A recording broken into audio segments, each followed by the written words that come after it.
Oh, uh-oh.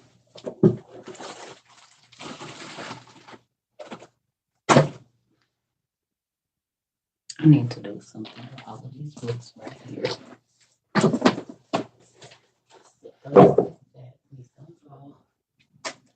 Ooh.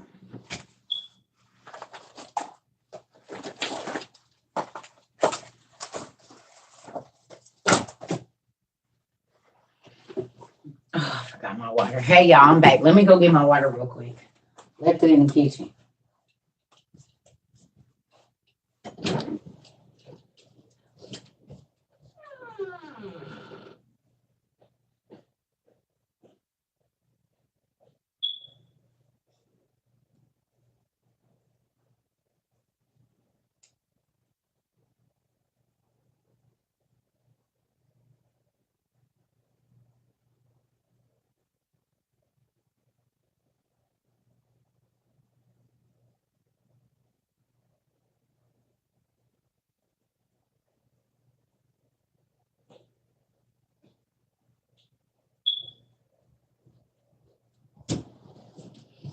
Okay.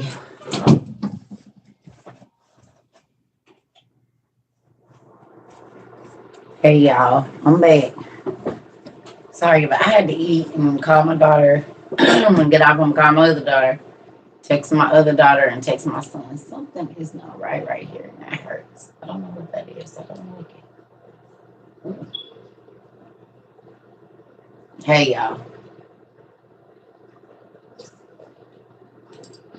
So while I was off, um,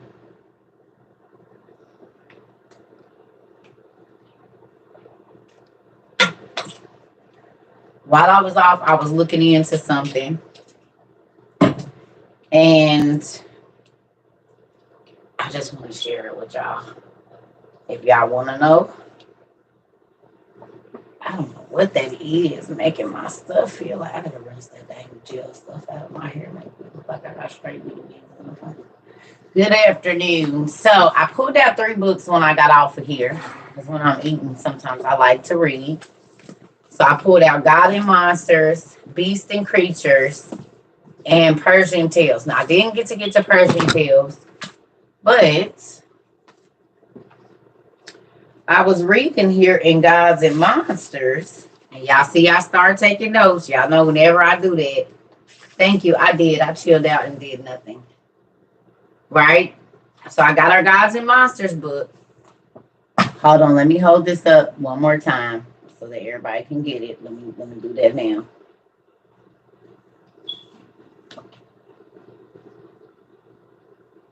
Don't screenshot it.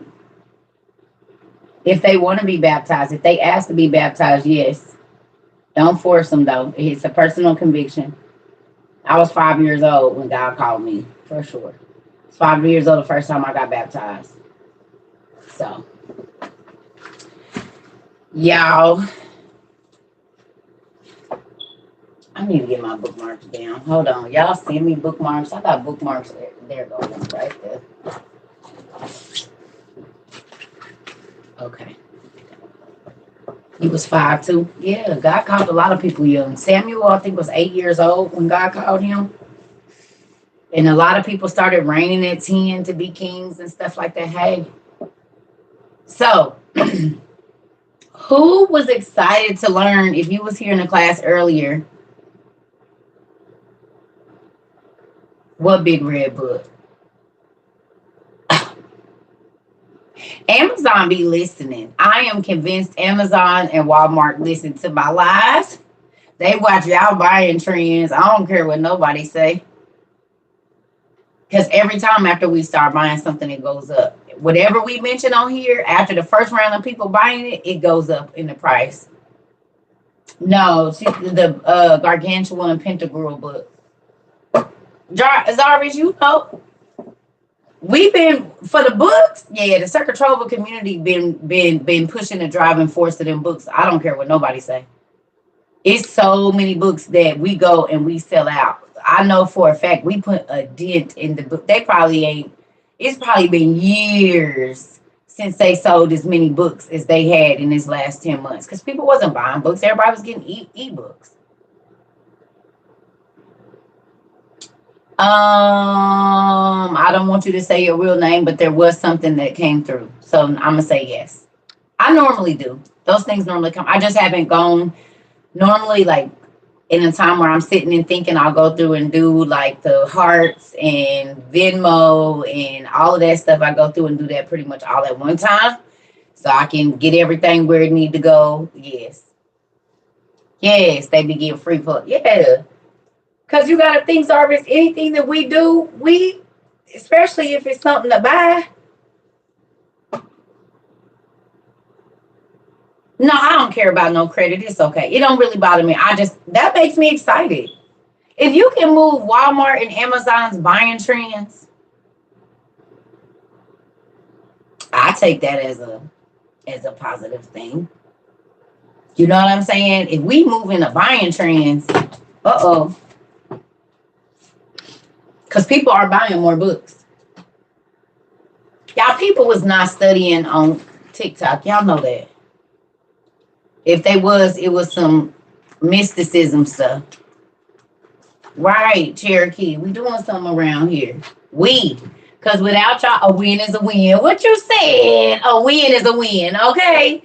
I don't care what you say. A win is a win. Right. We got young people researching, old people researching, middle-aged people. We got people all over the world, the UK and everywhere, that are looking, and you got to think, some of these people live in the places that we read about. Do y'all get that? It's a lot of our family members that live in Turkey and Palestine. We got people in Jerusalem that watch us, Japan, all of Turkey, all of this. So the islands and everywhere that we be reading about. Thank you so much. Oh, tell my nephew I said, come on in, nephew. Get the reading. Thank you so much. Girl, they have. That. I'm grateful. I told you. I'll be a part of the BHB club until now. You let your hair come out the follicle doing what it do. And don't mess with it, and it do what it do. I've been bald head all my life. It's ridiculous. Ridiculous. But let me tell y'all what I've been looking at. So, who bought this book? I know some of y'all went and got it. Who got this? Did anybody go get it? Or any of the gods and monsters?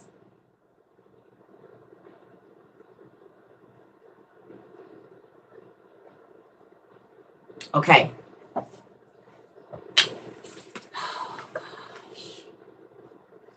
All right. So we get ready to do a couple things here. I'm going to run through this real quick.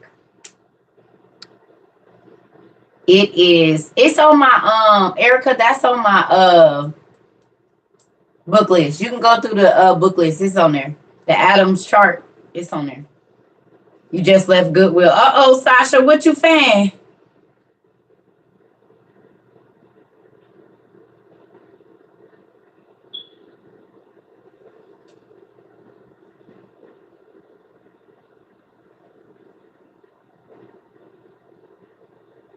Man, it's pretty cool, Miss Rita.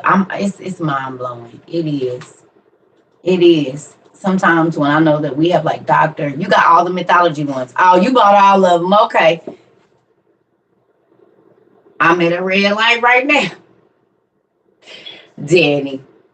So I was just looking in here, and it says the Great Renaissance essayist was, of course, quite modern in his view, that gods and goddesses are the creations of their believers. Monsters, too, he felt.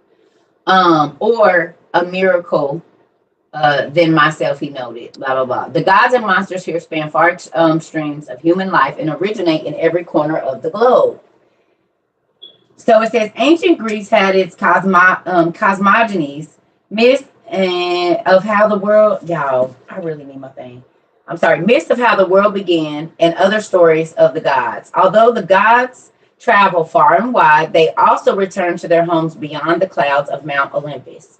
Hence, they are known as the Olympic gods or Olympians. Each god has his or her own home, although they usually come together in the palace of Zeus, father of the gods.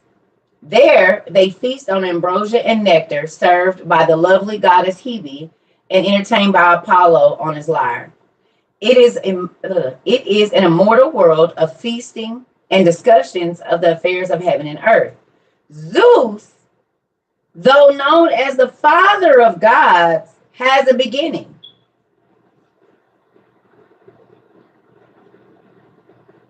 No, this isn't a new book. It's part of our Gods series. It belongs right there. See that gap? It's 3 books. There's 2 right there and 1 right there. Mm-hmm. Let me turn y'all this way so y'all can see too. Okay? So God has no beginning.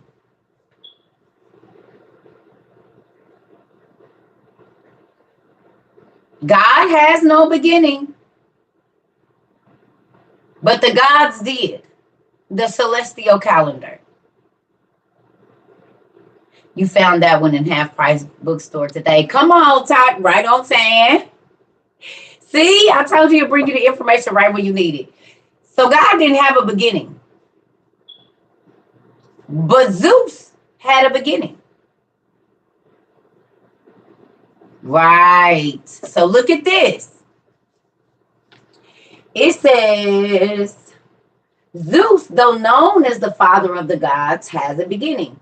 His father and mother are Cronus and Rhea, and of the race of the Titans, themselves children of heaven or Uranus, and earth, Gaia. Anus. Anus.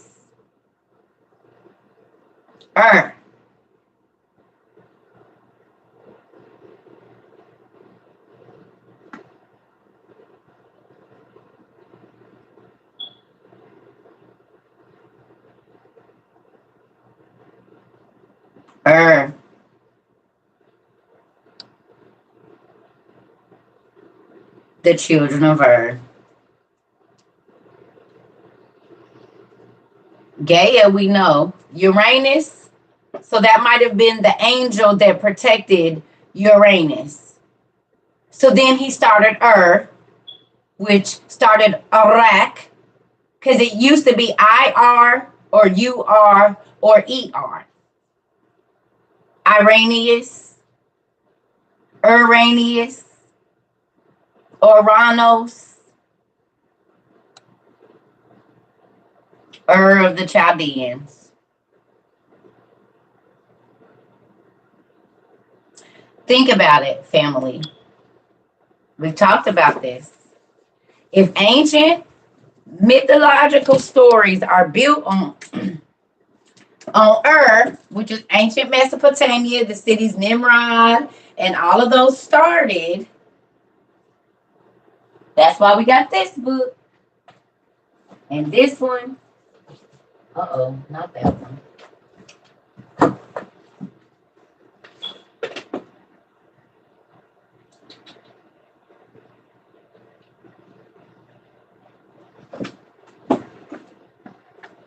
One more. Where are you?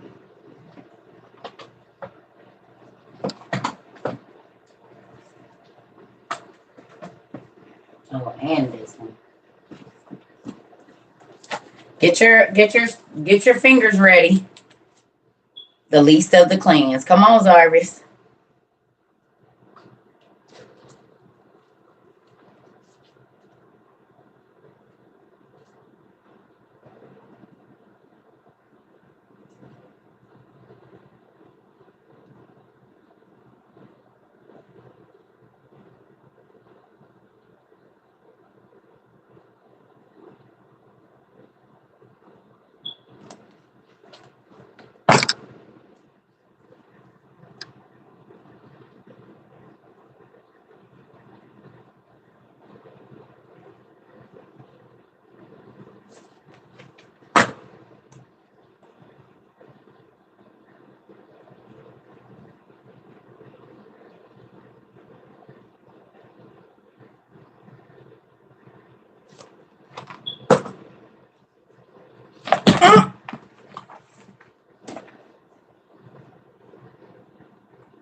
See the wings back there?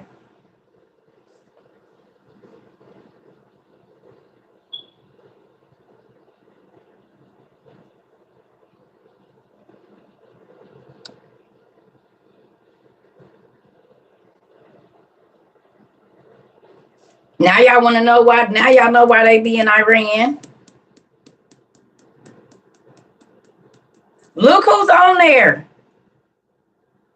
This is ancient Iran. Y'all see what's at the gates of ancient Iran?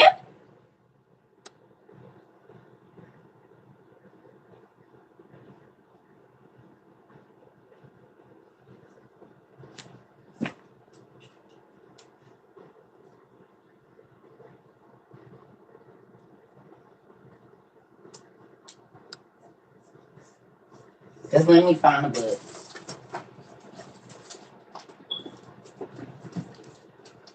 Where did I put it? Back on the shelf, evidently. It's not right there. Oh, it's gotta be right here somewhere. Oh. Nope, not there either. Yeah, oh, there it is. It was back on the shelf. Remember this book from yesterday? The Titans.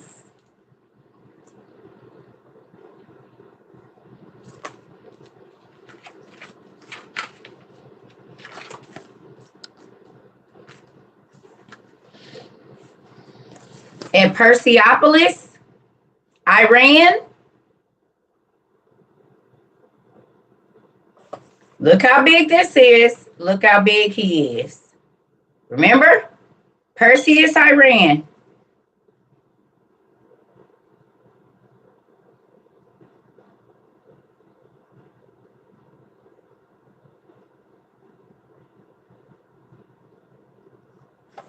You're going to say 6 protons, 6 whatever, and 6 whatever is the genetic makeup of men. But yes, there is a man that is over in Israel right now that is going to be forcing people to get luciferase injected into their systems.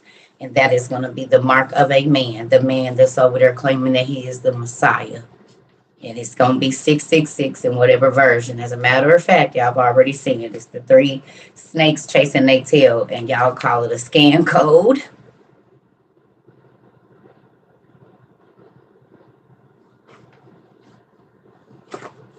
What's that say? Screenshot that. Screenshot that. Hold on. And then I'm about to read it to y'all because I'm about to show y'all something. Screenshot this real quick. Please.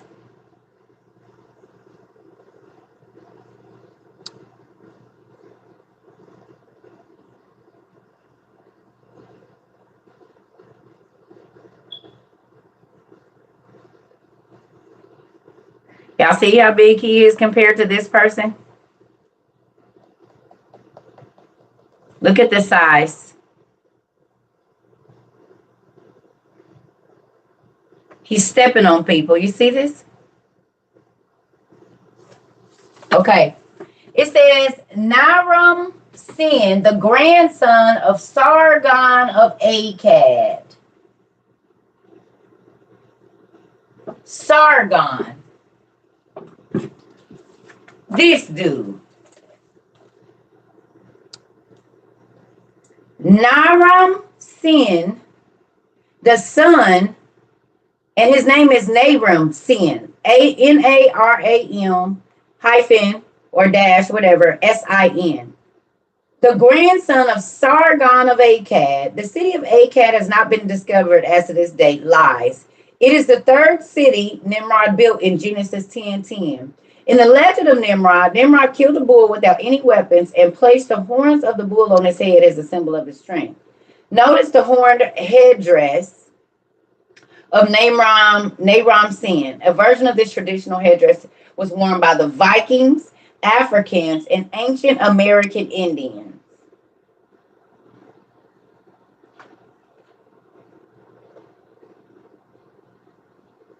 Still don't think you wonder why I got Indian myths, Celtic myths, African myths, Greek myths, Japanese myths, Chinese myths. Did y'all hear that? The totem poles that the Indians use is the same totem poles from Africa.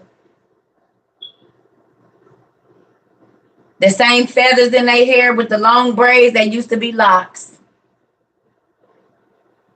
Before the Spaniards came, it was locks. All of the colorful things with all the boots on their ankles and all of that, all African attire.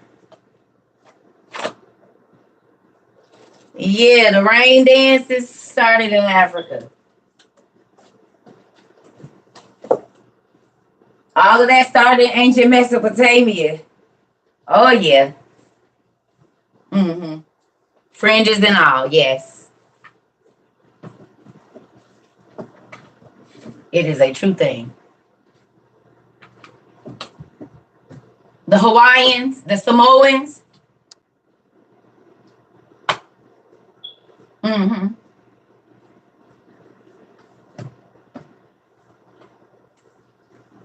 It all came from Africa. If you notice, that is no different version from like the obelisk. If you look at the stuff that I'm showing you, all the columns in Egypt have cuttings of carvings of animals and this and their gods. And most times it's an animal at the top of that totem pole, right? Or a few.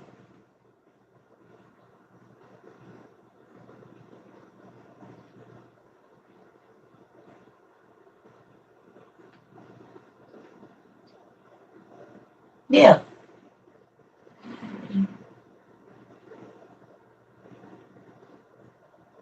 Mm-mm. Oh, it cooled down. Okay. Mm? Okay. We are not the same. Here we go. I said they got their history from Africa. Never said they're the same. I said this is where they got their totem poles. This is where they got carving their columns. It is. But just because you don't know, don't make it so.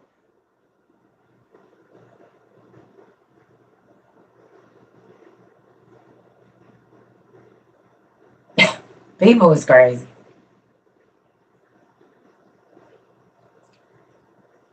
You know what's real crazy too? The American Indians, indigenous people talk about the gates, the star gates. You go over to Egypt, they're all of their monolithic structures are built at the star gates. The grids and the gods that they pray to for agriculture, weather, money, prosperity, fertility, all came from ancient Mesopotamia.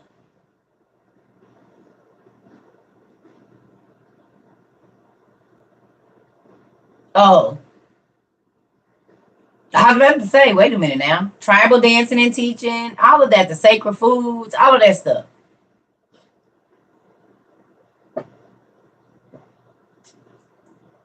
All of it.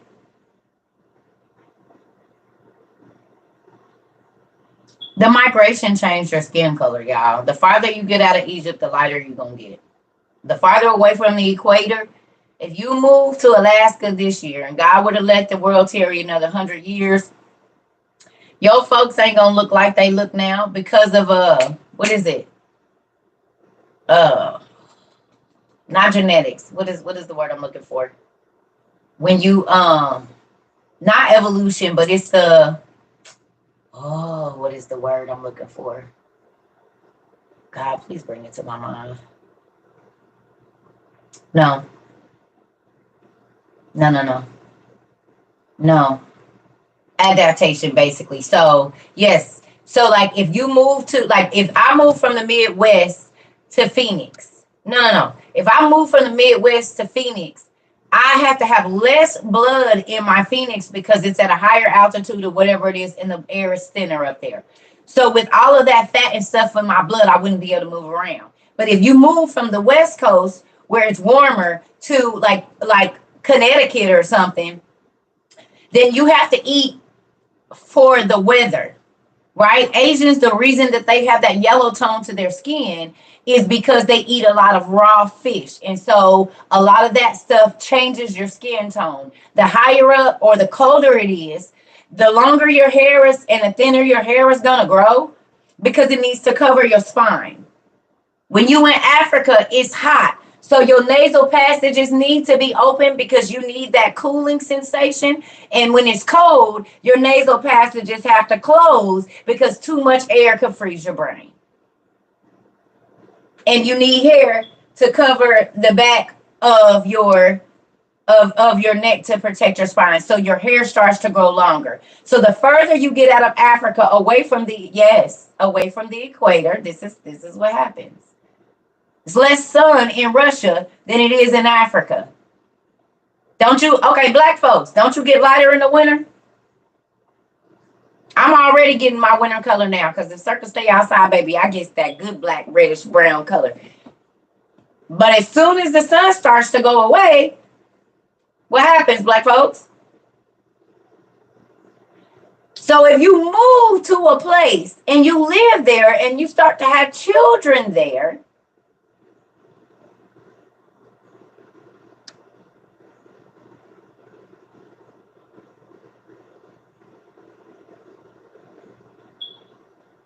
so as people migrated and they went north to Russia and Uzbekistan and Kazakhstan and all of that old stuff, Turkey and all of that, they are farther away from the equator. So then the lighter you are going to be.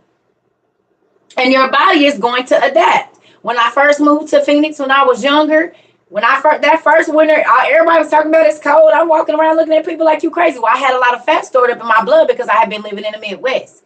But come 10 years of living in Arizona, my blood had thinned out, so there was not as much fat in my blood. So when I would come back this way to the east, I used to be like, it'd be 50, 60, and whereas my family members is walking around like, oh, it's nice out here. They might have a light jacket on. I'm bundled up because I don't have that much fat in my blood anymore because I was living at a higher altitude and didn't need it.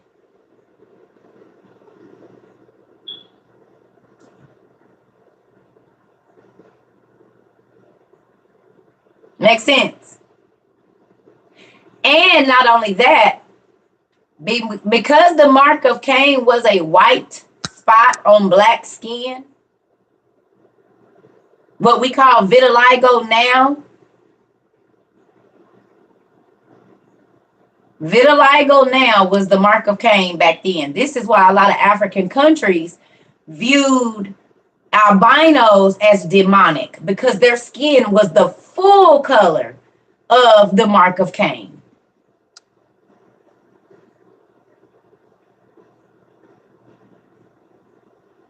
In a lot of African countries right now, albinos, if they have an albino with the blue eyes, oh yeah, no, they got camps.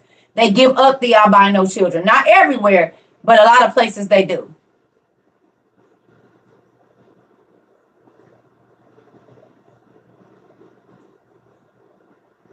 So you got to think, if the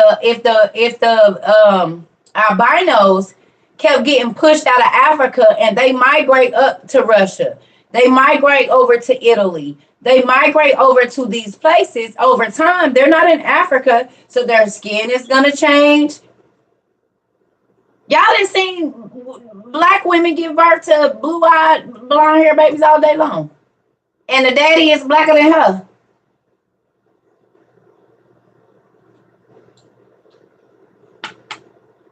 It's a physical, it was white skin. Have y'all ever seen them African babies? They'll have a blonde strap. Now they super chocolate. A blonde strip of hair going down their little, whatever hair they got, it'll come down their face and their eyes be blue. Y'all seen that?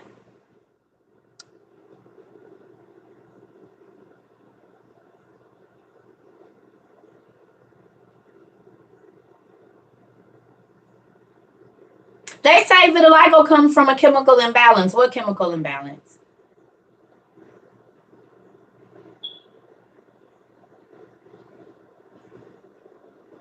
If vitiligo takes its whole process, the person looks like an albino.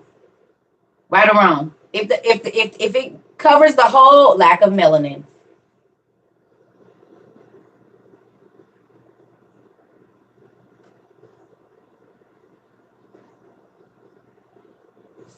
And then you end up with a what? A black person. They black. We know they black by their phenotype. But if that vitiligo takes completely over, that person is completely colorless now. A white person.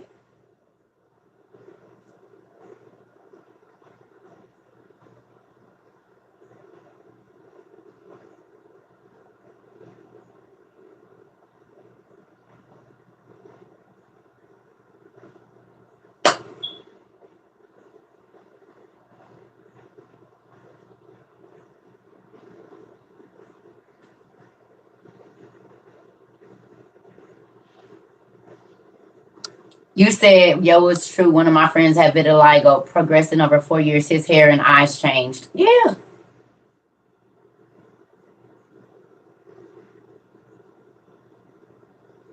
Well, no, because leprosy made your limbs fall off. Leprosy was different. It was a leprous white spot. It's like a cancer spot, like skin cancer. Leprosy was like skin cancer. This vitiligo and skin cancer are two different things. Leprosy is like skin cancer, and then your limb just fall off. Like once they start getting infected, it just fall off. That's not vitiligo.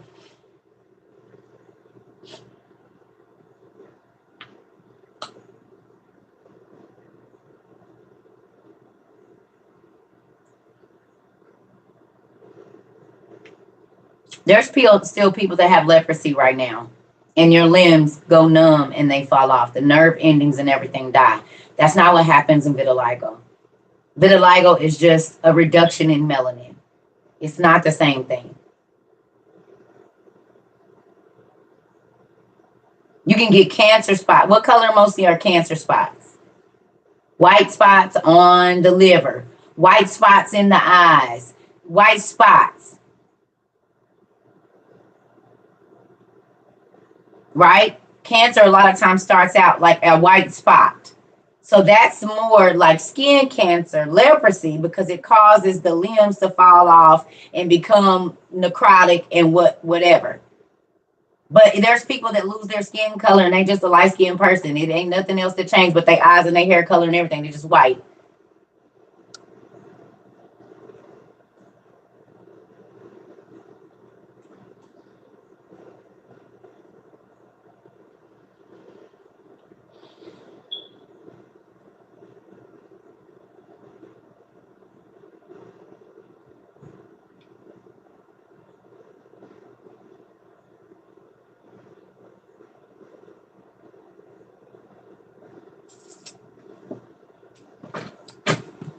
Why couldn't they go sit by the lepers?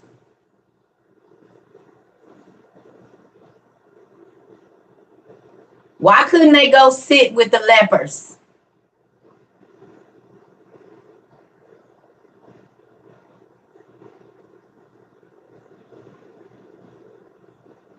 Because leprosy is contagious. Vitiligo is not contagious. It is a skin rotting. What do you mean?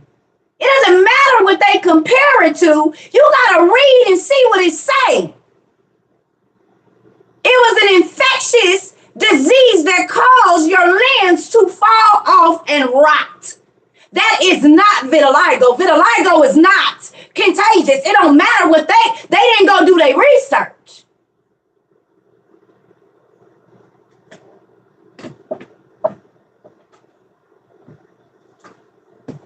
You gotta put the science with it and study and see where it comes from.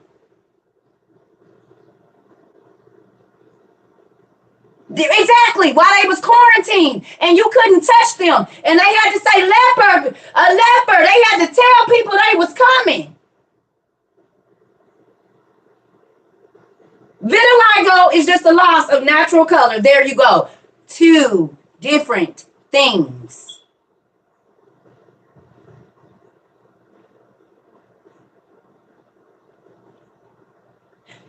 My brother has vitiligo. I can rub all on him. It is not going to start vitiligo on me. But if I have leprosy, it is contagious.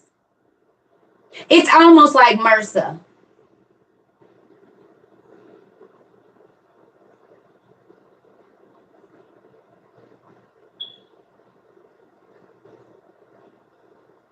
MRSA is contagious. MRSA eats holes in your skin. It's a flesh-eating disease. And if you come and you touch me, those spores get on you. Now your flesh can start to rot. So MRSA is an updated form of leprosy. MRSA does the same thing.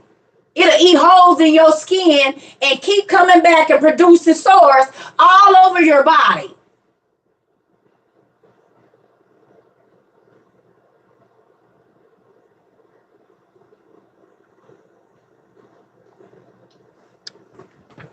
You got to do the medicine science part of it too. You can't just read the Bible and say, oh, they compared it to. Do your own research.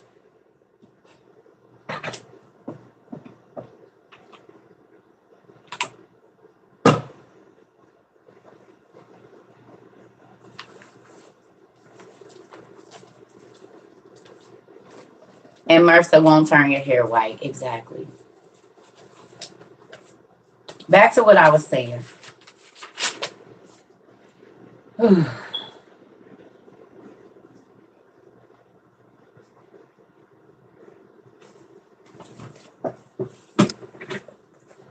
Gilgamesh, the giant mythical hero who built the walls of Erech.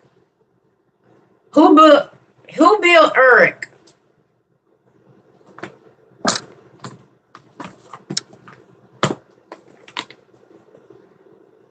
Who built this city?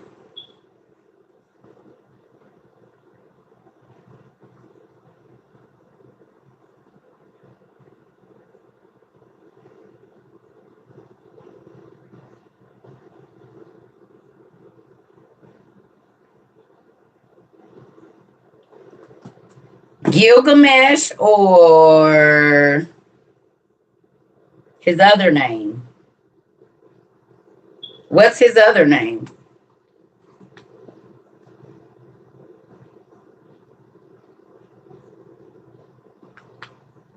The Bible called him a mighty hunter. Nimrod. Gilgamesh and Nimrod are the same person.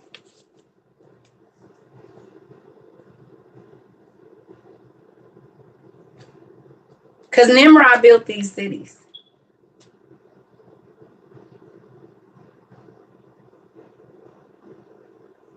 So the Israelites called him Nimrod, and the Babylonians and the Persians called him Gilgamesh.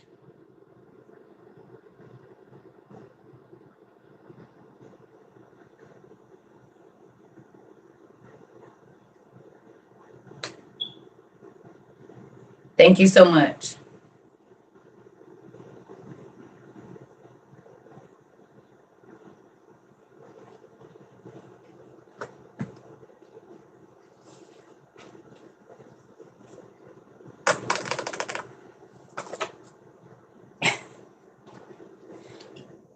What is ancient Iraq and Palestine and Babylon and all those places that they keep fighting over right now.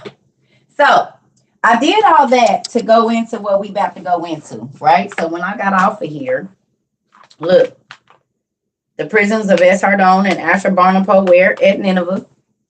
This is about they magicians and stuff, and it was talking about giants. Remember we was going through this? It's real little. But remember, it was a person here that was asking me, do I have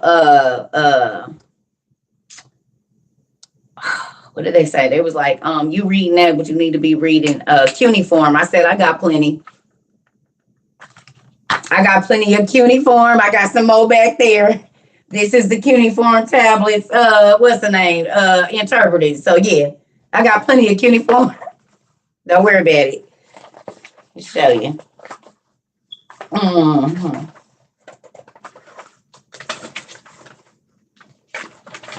So they got a copy of it in here. Sometimes they put it might not be in this one. It might be in my other ones. Oh, nope, it's at the back.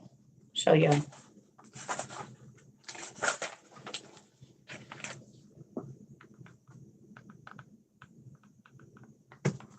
And there's more. Because this is cuneiform too.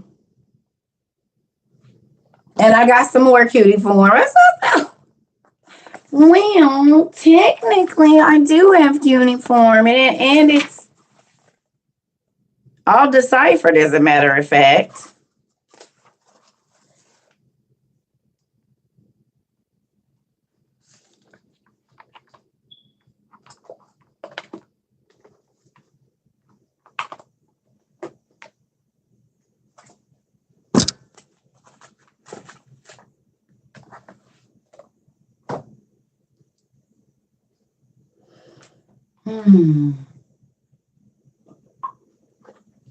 That's why just because I don't pull it out and show you don't mean it ain't in here. Don't mean I ain't seen it. Don't mean I ain't researched it. That's why I be like, listen, this is not about who knows more. I don't care.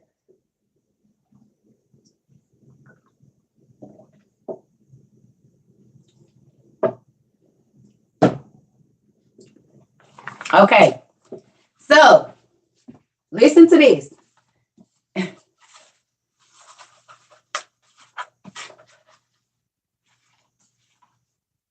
Okay, so look. So we know Zeus had a beginning, and he's known as the father of the gods. Kronos and Rhea of the race of Titans, themselves children of heaven and Uranus, or and Earth, Gaia. They in turn sprang from chaos, the yawning abyss. Zeus and his two brothers, Poseidon and Hades, shared out the world, with Zeus taking the heavens, Poseidon the seas, and Hades the underworld. Right?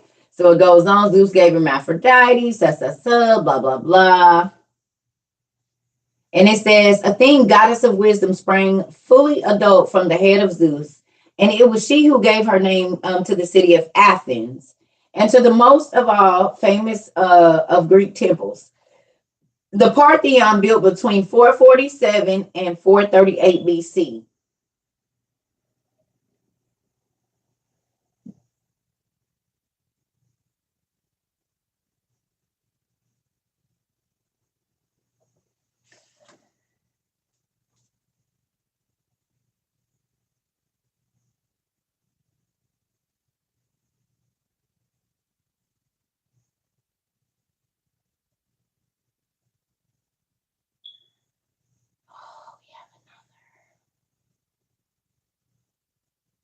You don't think we study in the Bible right now?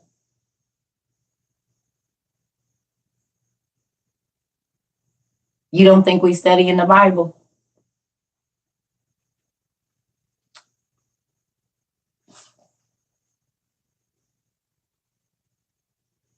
Crisello Lozito.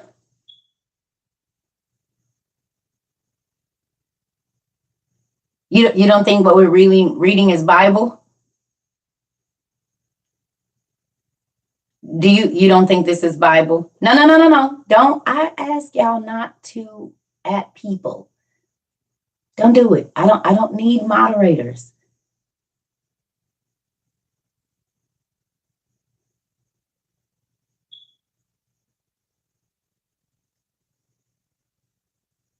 I'm asking a question.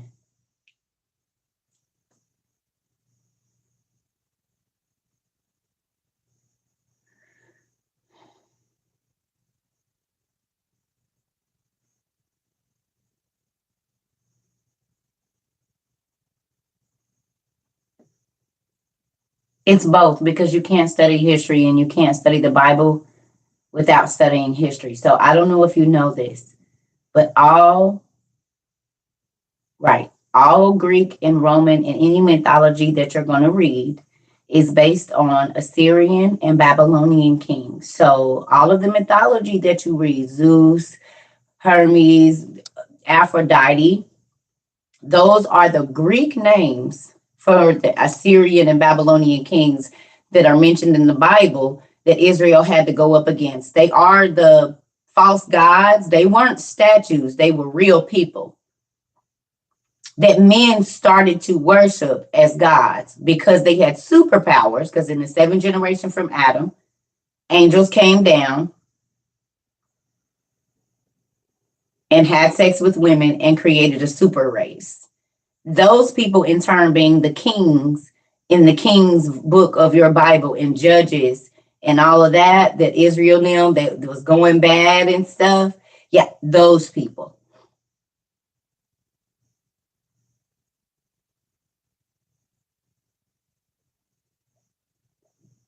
Yeah, so we're studying the Bible because Gilgamesh is Nimrod, a mighty hunter, and he wasn't just slaying animals, honey, he was slaying monsters because the giants had come down, had sex with the women, and started miscegenation, where they started gene splicing, and all of the half human, half goat, half cow, half crocodile, half this that you see in Egypt, Persia, and those places, Enkidu, yes, all of that.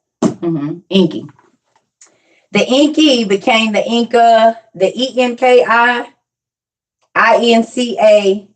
and Inka.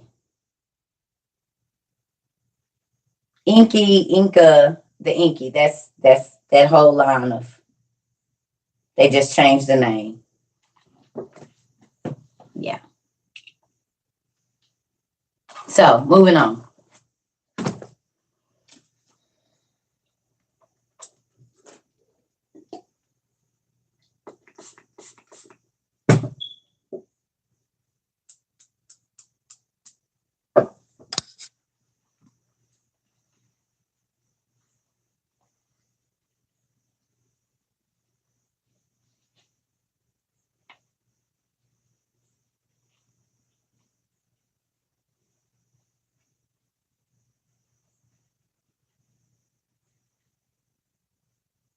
Ragnarok.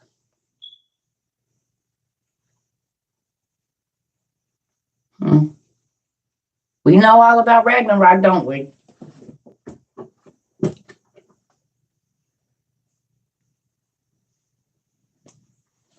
What do we know about Ragnarok?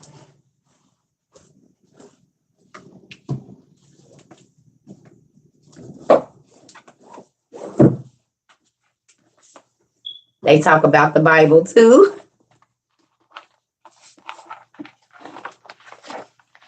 Matter of fact, they talk about the very people mentioned in Genesis 6. And this AE that you're seeing is for Ethiopia or the Ethiops or the Ethiops.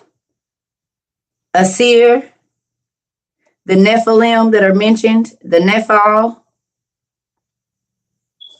Jotun is one of Nimrod's sons. Jotun. And look, guess where they used to live at?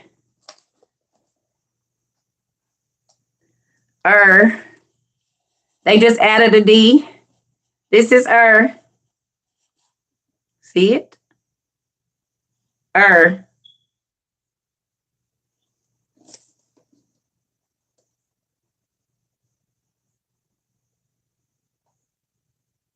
The and the Nephilim. And the Nephilim. And the Nephilim. And the Nephilim. The Nephilim? You mean this and y'all added a D on it? Where the Nephilim used to live.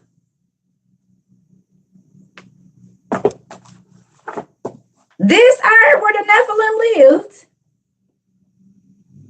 And all y'all did was add a D on it and change the name to Ragnarok.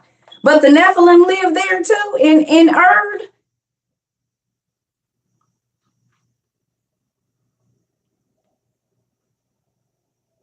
Because if you go to Genesis 6,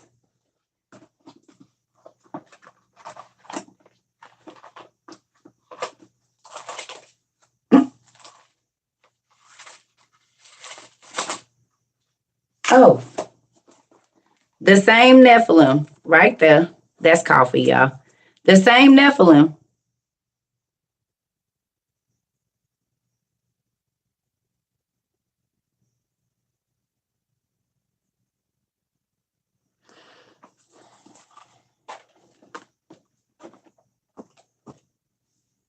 I just told y'all they changed the stories. But Ur of the Chaldees is where the Nephilim lived. Okay, y'all. Do y'all know who these okay. Ragnarok is the battleground. Do y'all see what it says right here? They were the great heroes of old, the men of renown, the battlefield, the warriors. I know. They changed the name of where the 100,000 giant the 100,000 giant war was happening. That's this book. The sons of Rapha were giants. Okay? And where did they live? Look at that. The 100,000 giant war. And it raised all the people and where they came from, how many giants they had with them, and the whole nine.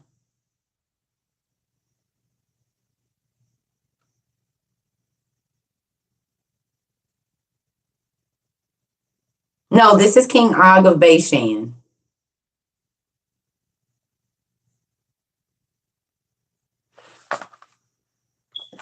The sons of Anak, the Anakim, the sons of Anak, who were giants, the Anakim, yeah, the Anu, all of them. Ag, who was Og's brother, Azaz, Tarshan, Jerion, Athos, Yuval ran with Lamech, Arkut, or Rephaim, Panoth, the black Rephaim, Ugos, the black Rephaim, Argu, Vetis, Brierios, Kodos, Gyges, Talo, Raka, and it tells all the names, Skibar, Indigan, Miriam, Virak, which look like Surak, Ubscus, Oriax, Ohia, Karans, and Sladius, Typhus, Stolas, Madoc, Epos, Baylor. Baylor is in that Witcher show.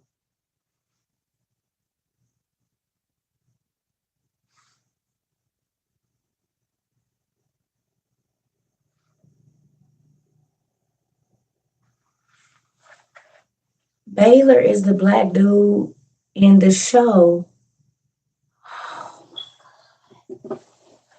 that was going to the other side talking with the spirits, getting the magical power, and he sacrificed his wife and his kids.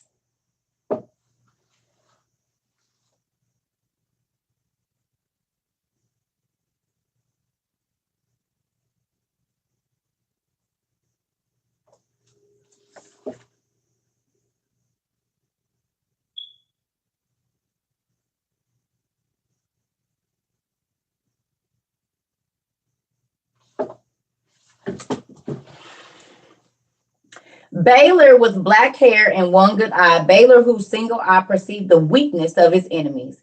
In battle, Baylor was unstoppable. Baylor, whose good eye was a blessing of Baal of the moon. Baylor, who spoke in dark sayings. Baylor, whose incantation to Baal of the earth could move a mountain to the sea. Baylor, who also said, if I am indeed a servant of Baal of the sun, then let fire come down from on high and consume the Nephilim. And the fire did come down. He had the power of fire when he came back from the other side. The first thing that he did was burn the people. Oh my God.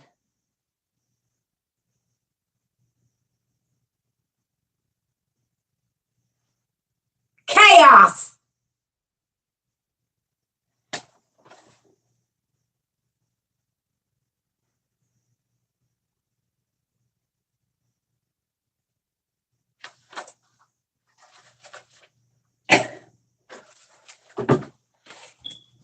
What's that say?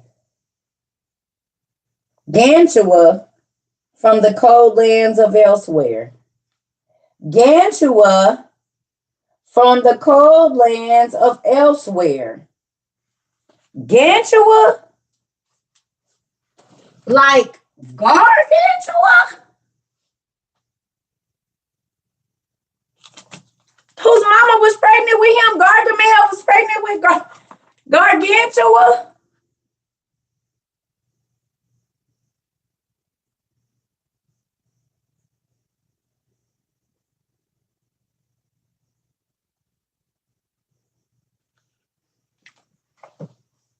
My feet. I already know. Y'all know we went over this already before in another class a long time ago. Y'all just probably don't remember. When I first was showing y'all about the book of Og, I showed y'all that very thing. It's just been a minute.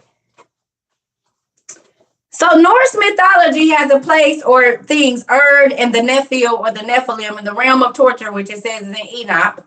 Norse mythology does. And a lot of the names, Asir and all of that, are names that you can go and find in Egypt and ancient Persia. The AE that's off of all of our maps and whatnot. Remember, I told y'all that AE means something, the Aethiops. See, if you don't know what you're looking for when you see that Asir, you don't know. But then even in the witches, his name is Ysir. Ysir. In the witches. And in here is in different versions of this is YSIR too. Like in the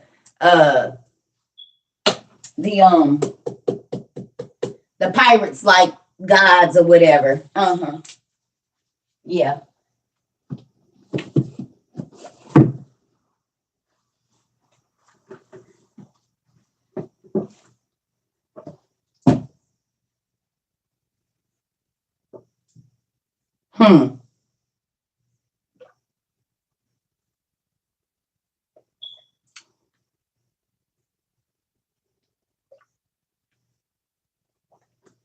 Jay-Z named his son Sir.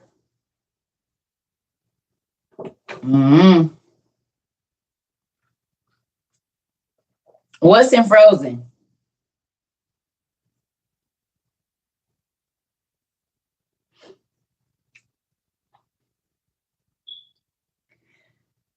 There is no best map. You're going to need more than one. I don't know why y'all ask me for the best of everything, because there is no best. Get that out your head, because it can be the lowest of the low, and it's going to have the information you need on it. That's the issue. Stop looking for that.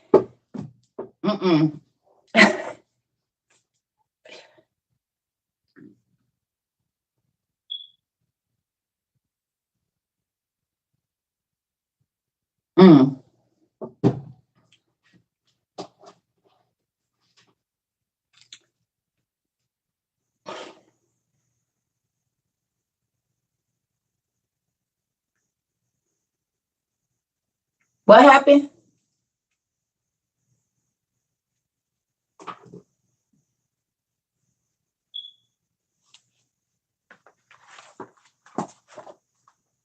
Now, all of that got me because I wanted to.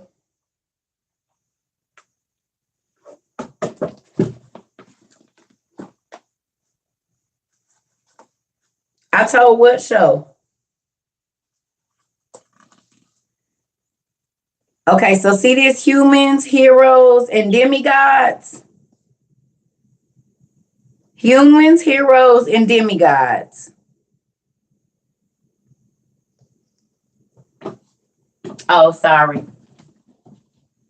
No, I didn't tell it. No, I didn't. I just told you it's a person in there named Yasir or whatever. I'll be trying to help y'all put y'all little pieces together. Okay, so look. It says the distinction between heroes and demigods is unclear. While some heroes like Jason and Oedipus are sons of mortal parents, others like Hercules, Perseus, and Achilles come from the union of gods and goddesses with mortals.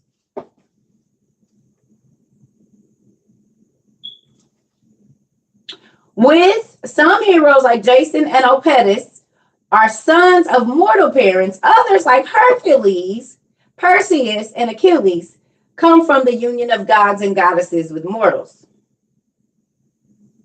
Hercules, who married Abraham's granddaughter?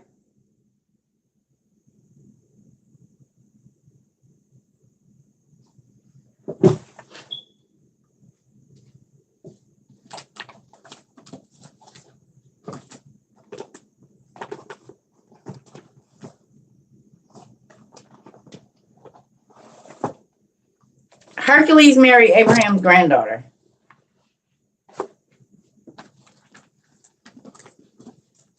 This is the history of the Jews. That's what we about to go into. Yeah, that's what we about to read. That's why this is right here. See, my pen and everything. This is what we about to go into from this. I'm leading up to this. Ooh, God just lets it work right on now, don't you? Okay. So, show you something and then we're going to go back.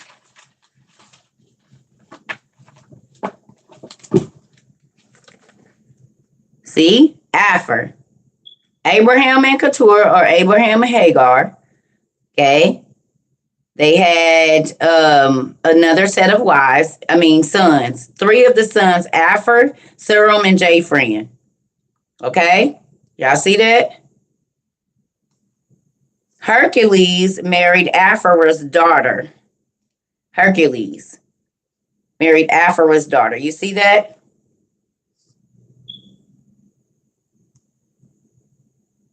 You see this? So I'm going to read it to you. Now, this is Josephus, the history of the Jews.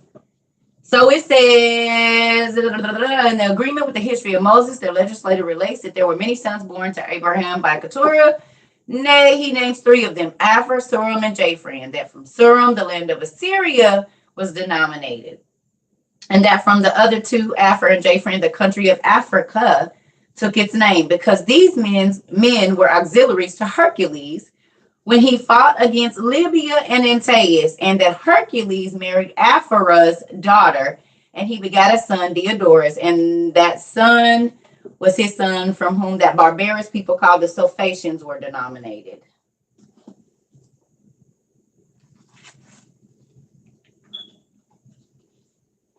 So if Hercules was half angel and half human, and then he got with Abraham's granddaughter, wouldn't that put Nephilim DNA down in that bloodline?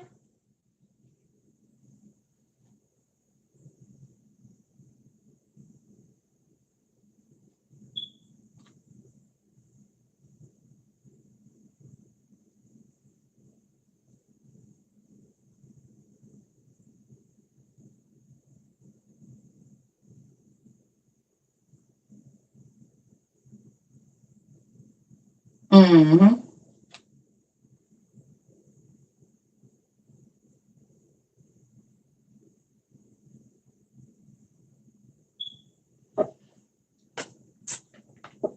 All right, so this is what I wanted to read to y'all. You can download. Hercules was half breed. Yes, he was. He was half giant and half angel and half human.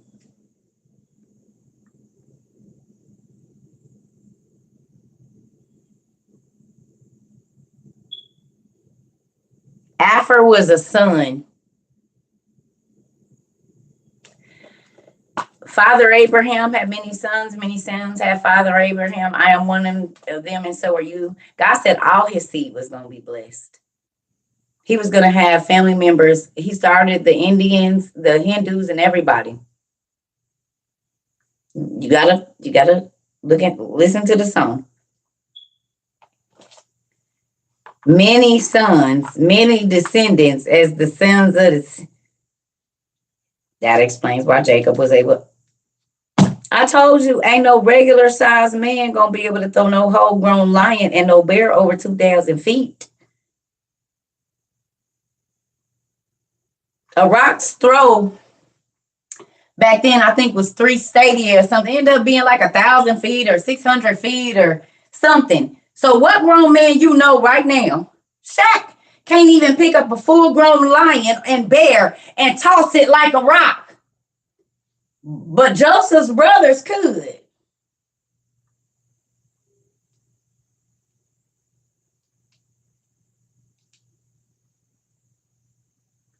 You know who else threw a bear like that? Hercules.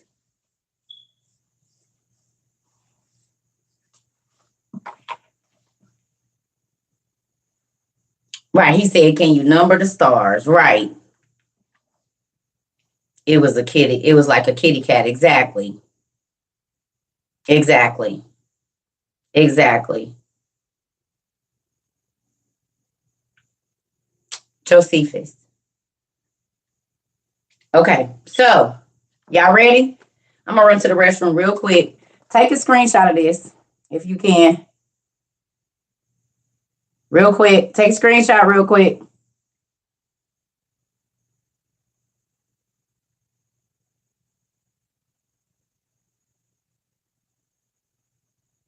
So we got a person in here that just wants to keep on putting exclusions on stuff. Listen, if you want to keep trying to put whatever you want on whatever you want, and all you got, if you've only read the 66 books, the KJV, I'm gonna need you to not put your opinion here because you don't even have the whole story to speak on it.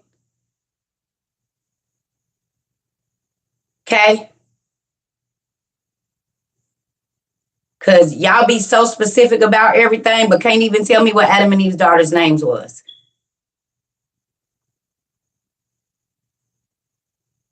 You don't even know why the oil in the alabaster box is so important.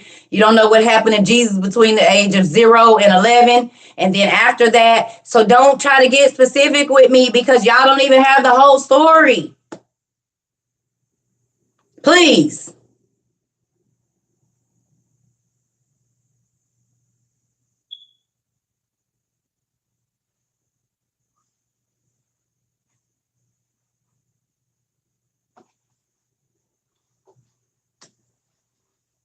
You can read the birth of Jesus and read what happened to him from 0, 2, 5, 8, 10, 11, like, and then go and read all of what happened during the crucifixion, the letters that were written there. What happened when he got to the door of the gates of hell? What Satan and old boy Beelzebub was talking about, the argument that ensued, how the Isaiah the prophet and David and all of these people, whoever, was sitting there and they was talking like, let him in. None of that is in the KJV.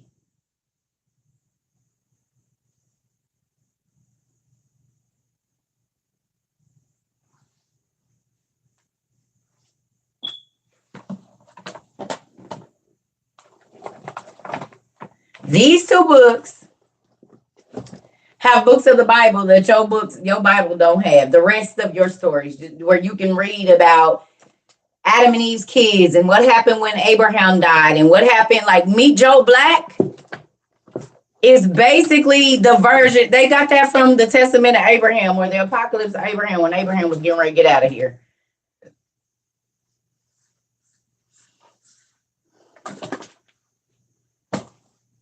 Okay.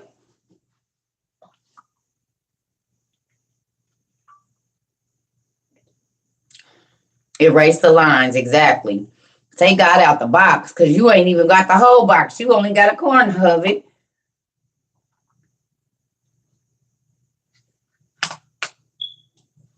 So, did I let y'all screenshot this? I'm sorry.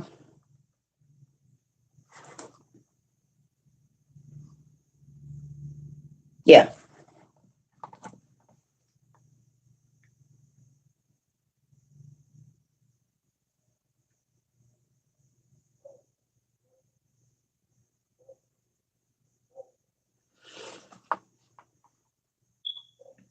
No, the Ethiopian Bible is not complete either. Y'all forget that the word says that there's no amount of books that can contain the miracles that like just Jesus did. That's not counting his disciples and the people before him. No, no, there is no one space, and that's just it. God did that on purpose. He did that on purpose because he knew if one people felt like they had it, the first thing they was gonna do is try to tell who wasn't good enough. So he spread it everywhere. He's like, "I sheep in all folds." No, it's way more than 777 books. Way more than that. Enoch wrote 365 books by himself. Enoch wrote 365 books by himself. So there's absolutely no way that it's only 66.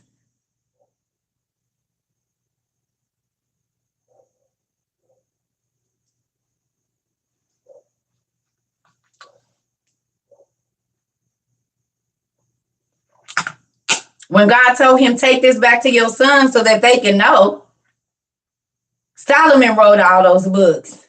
Paul knew. So no, yeah, that's what you was told, but that ain't. It's way more than that. It's way more than that. I'll be right back, y'all. It says that Jesus, all the miracles he did, it ain't a book big enough to hold it. So then you know that can't be all the book.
Ooh, all right, y'all. I'm gonna do about 30 more minutes, and then I'm gonna go take me a nap.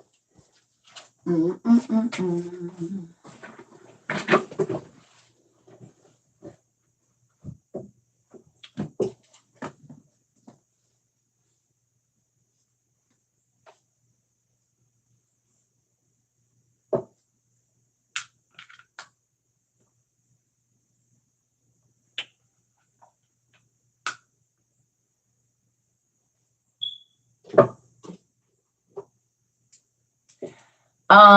You can just type it in on Google.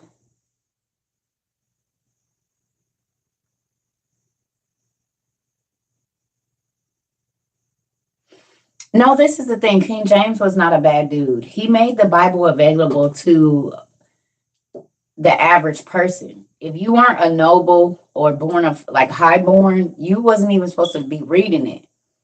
Back at that time, like back in Jesus' days and stuff, you had to read the Bible out loud. You couldn't read it in silence.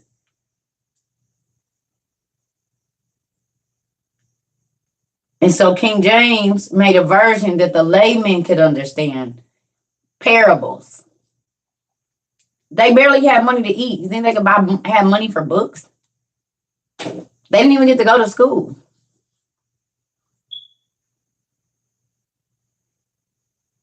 So he made the Bible available to the most layman that could barely read and understand. He made just stories for them. But I want to read this to y'all. Listen. It says, concerning the flood, and after what manner Noah was saved in the ark with his kindred, and afterwards dwelt in the plain of Shinar,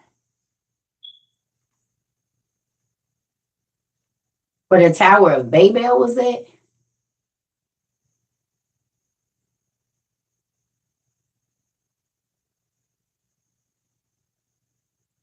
So when Noah got off the boat, he dwelt in the land of Shinar, which is where the Tower of Babel was. Hey. It says, now this posterity of Seth continued to esteem God as the Lord of the universe, and to have an entire regard to virtue for 7 generations. But in the process of time, they were perverted and forsook the practices of their forefathers, and did not pay those honors to God which were appointed to them. Nor had they concern to do justice towards men.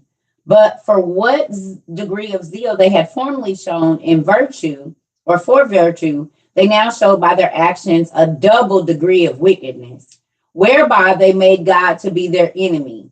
For many angels of God kept company with women, and begat sons that proved unjust, and despisers of all that was good, on account of the confidence they had in their own strength.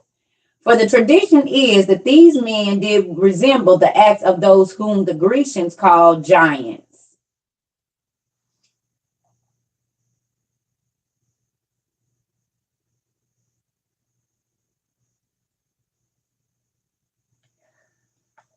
Do you hear this?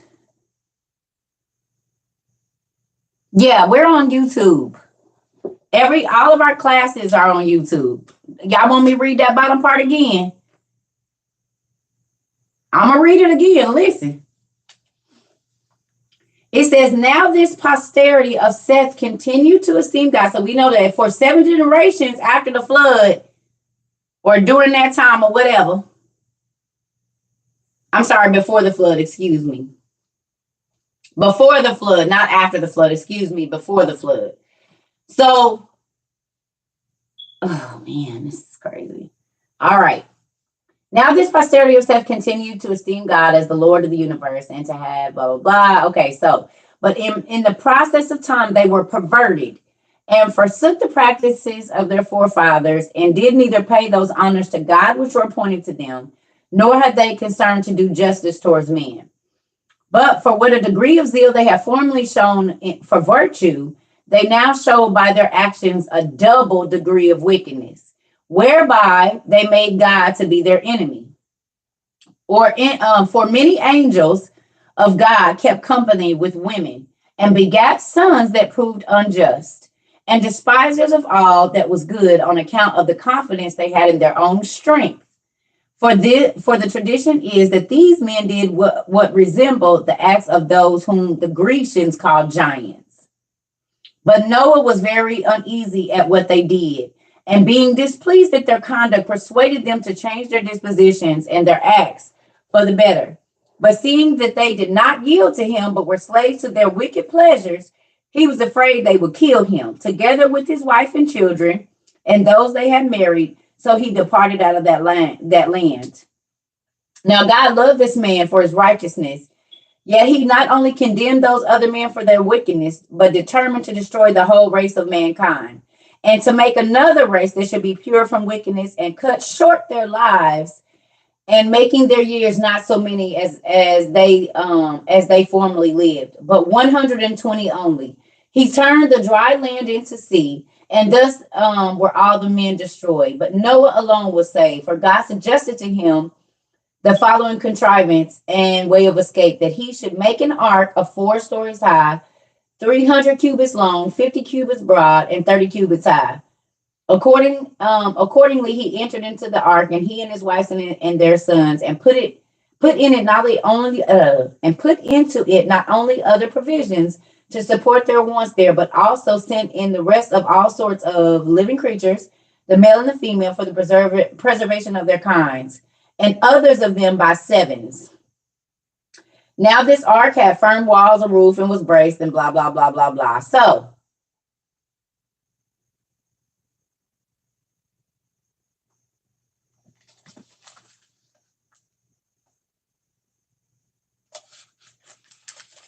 mm-hmm.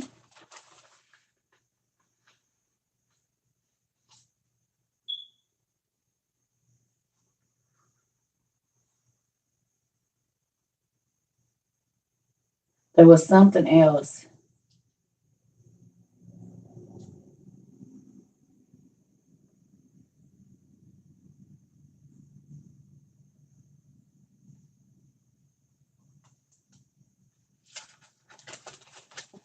Hold on. It's a lot of good stuff in here, but I'm just trying to get to what I was going to read.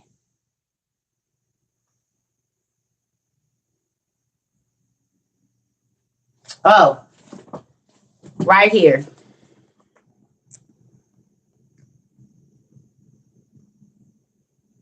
And it was it was 2 by 2 of the unclean animals and 7 of the clean animals.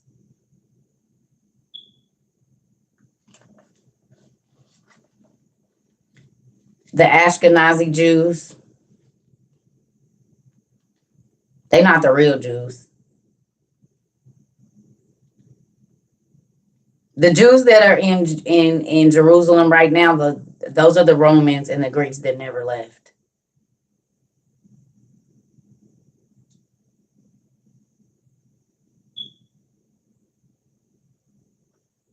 The white folks you see over there now, those are not the original Jews. Those are the Greeks and the Romans that invaded a long time ago, and they never left. They intermarried the same way they did with the Egyptians and everybody else, but no.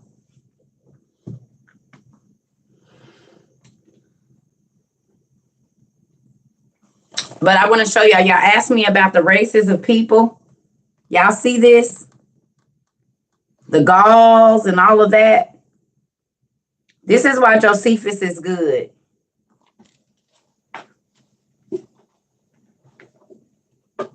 So it says, now there were the grandchildren of Noah, in honor of whom names were imposed on the nations by the first seized upon them. Japheth, the son of Noah, had 7 sons. They inhabited so that beginning at the mountains of Taurus and Amanias, they proceeded along Asia as far as the river Tanais and along Europe to Cadiz, and setting themselves on the lands which they light upon, which none had inhabited before, they called the nations by their own names.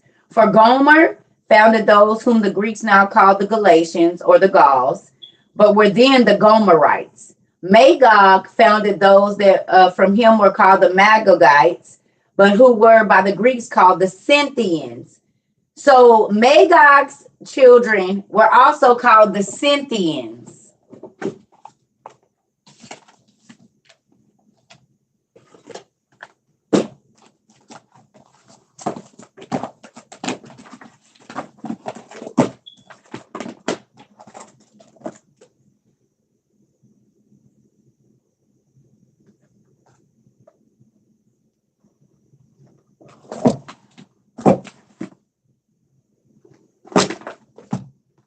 Or the Scythians, these guys.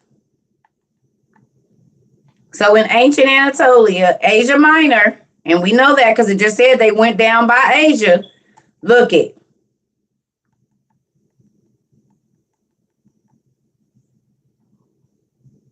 The Hittites, the Amorians, the Luanians, the Neo-Assyrians. Are y'all seeing that? So these is Magog's kids.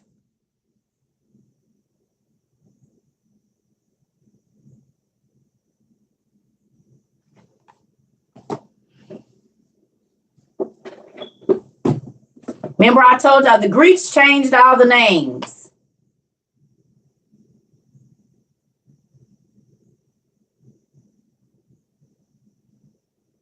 Black folks lived there, Miss Nancy. The ancient Greeks and Romans look like this, honey.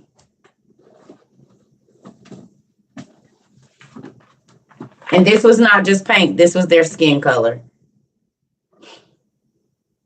This was the ancient Greeks and Romans.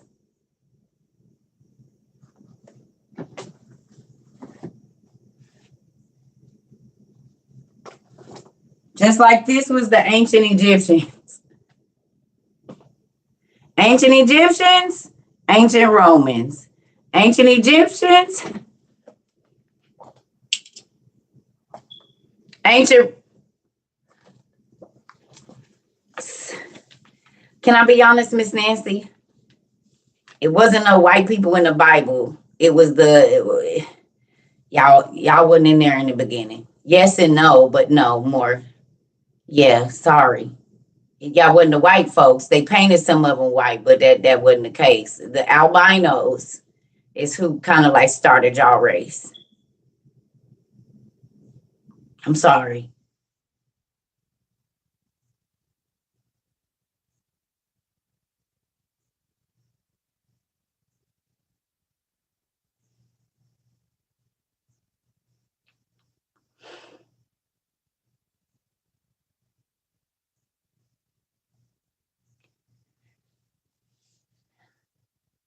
As people migrated out of Africa, honey, the further they got away from the equator, the lighter they got. The colder regions, the hair had to go straighter, and so forth. So the further you get away from Africa and you stay there, your body adapts to that. So then y'all hair had to go a little stringy, and then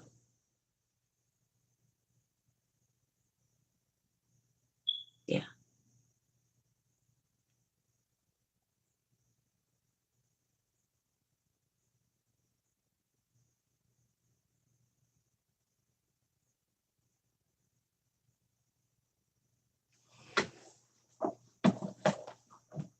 Yeah, Noah was an albino. But albino people can still have black children. Like all black children. An albino mama can still have all black kids. She might get one or two that's albino.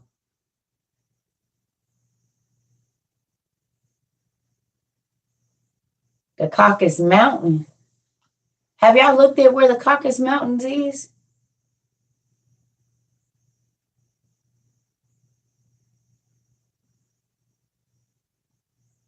It's like Turkey and stuff.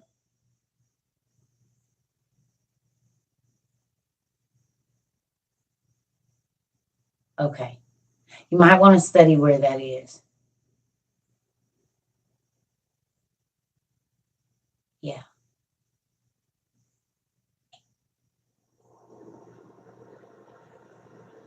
Oh, tell them I said, hey, two mix. Two mix.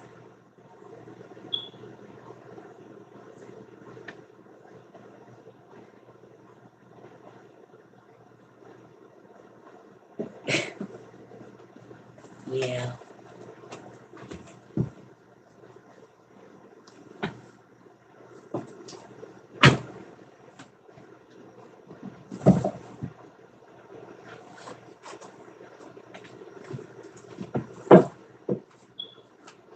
Like all of the cities in Greece are named after cities in Egypt. That's because their children went over there and started cities, and they named them after the names of their great great grandparents' cities over there in Egypt. That's why like places like Memphis over here are still named that from Memphis, Egypt, and all of that. Look like I got a lot of studying. Yeah. Yeah. I don't got no hair scrunchie in here. Well, that ain't gonna work. I thought I had brought some in here. I do. I do.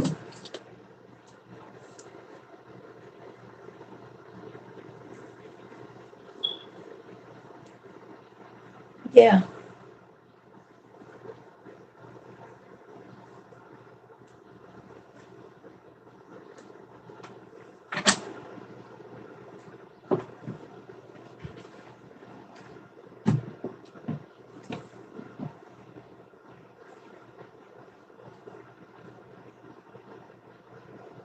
When did the right race come in to?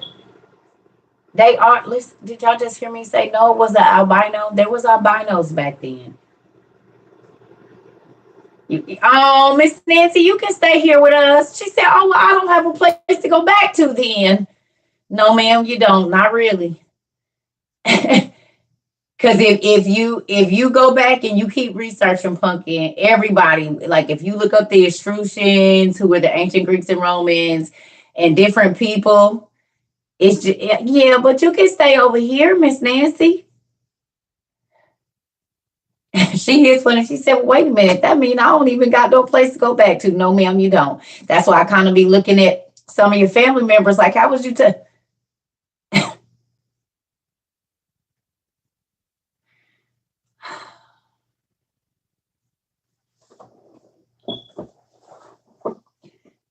That's the one reason why you're here. Yes, yes.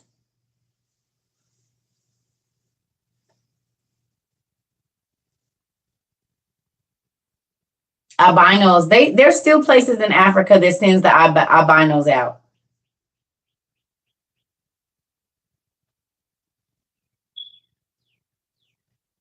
Oh, pumpkin. Y'all was in there just towards kind of like the end.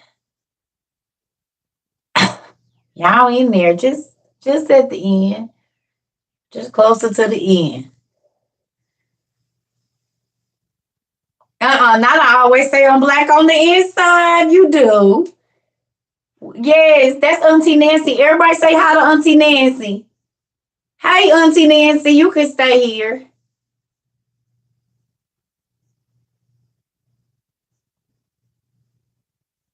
Everybody say hi, Auntie Nancy. Okay, that's Auntie Nancy. Everybody on YouTube say, hey, Auntie Nancy. See, look it.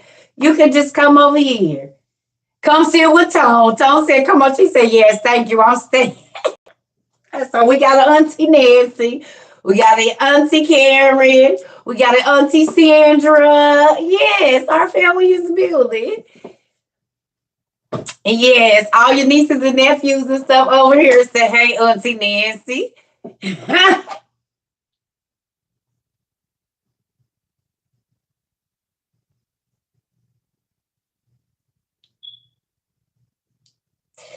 Most of them, except for like the last ones that I've gotten maybe in the last 10 months. Yes.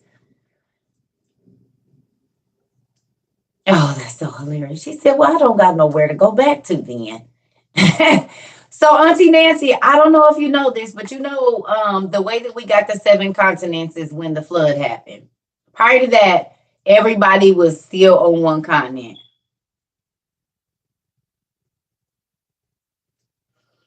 And you also know there was a lot of genetic mutation, right? So the angels started to mate with animals of the field and birds and stuff like that. So some of that genetic mutation from black comes from that too.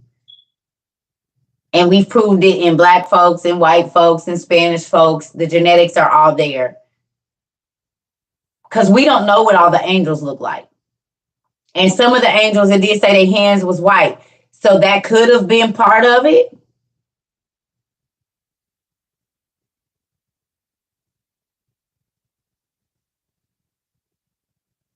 A permanent smile, like the Joker syndrome.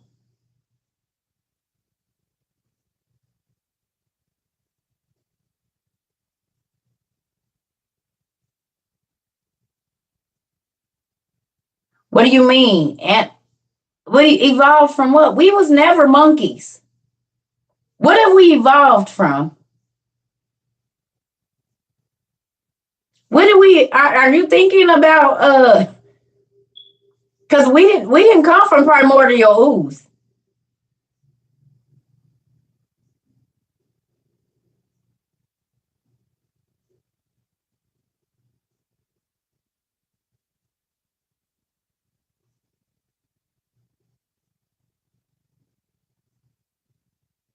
Don't believe Darwinism, honey.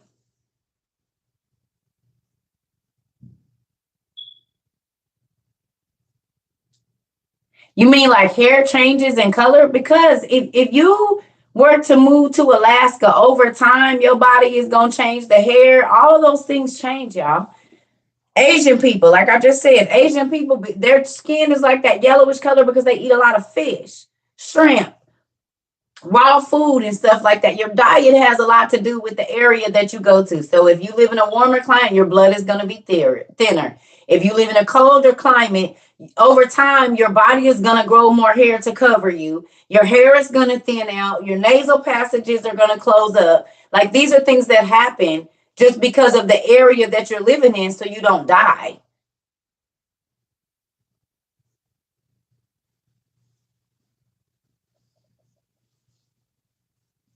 A person that has really thin nasal cavities is going to have a hard time living in Africa like that. That you need a wider nose so that air can get up there. And in a colder place, you need less cold air going to your brain.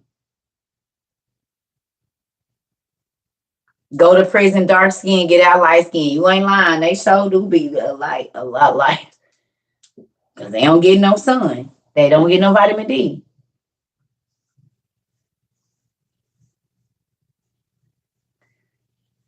Adapting to your environment, right? Learning and science. Animals do it. Oh, wait a minute.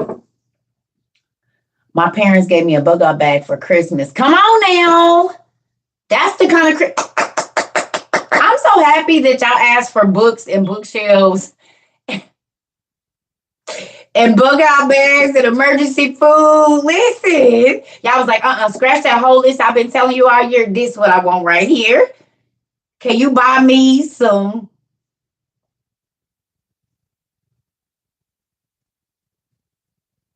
Hilarious. I love it. Who else asked for like bug out bag stuff, survival stuff? I know y'all parents and family was like, what? Got books, pens, and dehydrated items. I got a food dehydrator for Christmas. Never thought that was gonna be on y'all Christmas list, did y'all? Me from my 10 kids. Come on. My stepdad got me a dehydrator and a meat grinder. Come on. I asked for a juicer. I got a heated blanket. Okay. I'm buying my own.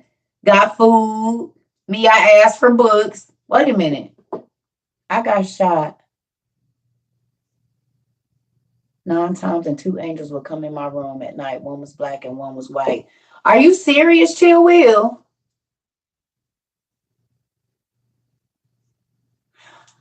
I'm going to tell you what's crazy about that. My friend, when he passed, he used to say these people used to come visit him, but we would ask his nurses, had anybody be to see him? And they would say no, but he would be having conversation with these people. And he said they would come in and ask him questions and leave, but he could never really see their faces, just their bodies.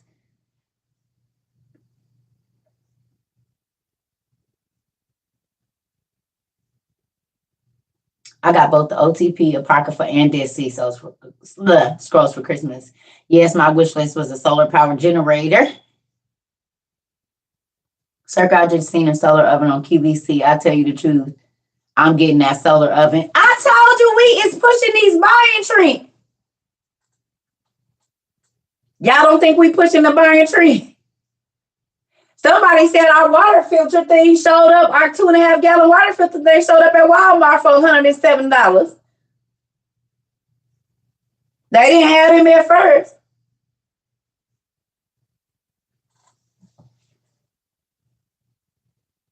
Exactly. Exactly. You said it. It do be a so. Ooh.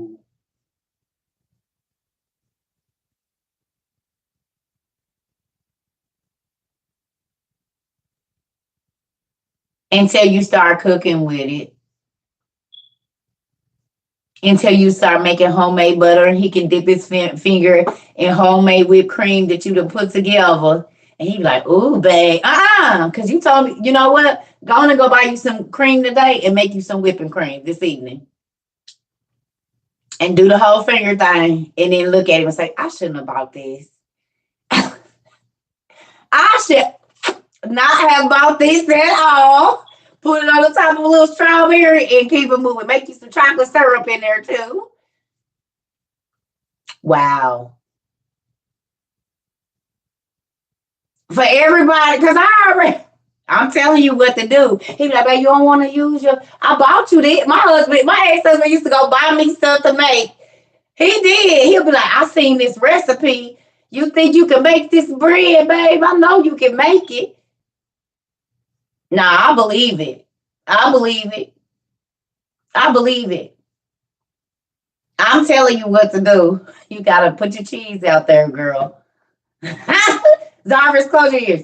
Put your cheese out there. If you can put cheese out in more than one area, I just want you to know. Girl, by the time my ex-husband was bringing me home attachments, he bought my sausage stuffer. He bought one of the meat. He was at the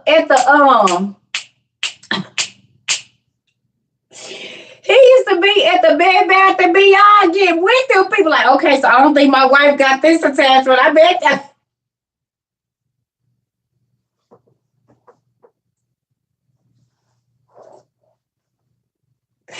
Baby, I went and got us a gallon of that cream stuff. You gotta put your cheese out there, baby. God is real. He definitely is real. Mm-hmm. Mm-hmm. Let them come in the house and smell that bread rising, and it smell like. Oh, he mad because you didn't get one. I got two.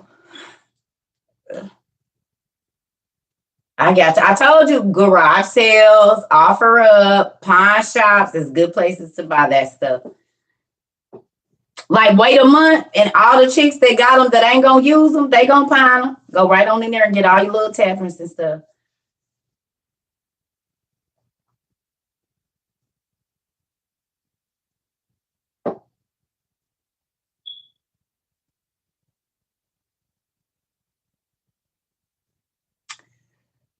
Um, I have a list in my Amazon profile, y'all. Lost books for books that you can go and get. And then if you go to my YouTube, every class I hold up books. So in my YouTube, there's like 350 videos. So that's an easy way to get them too. What books are you looking for?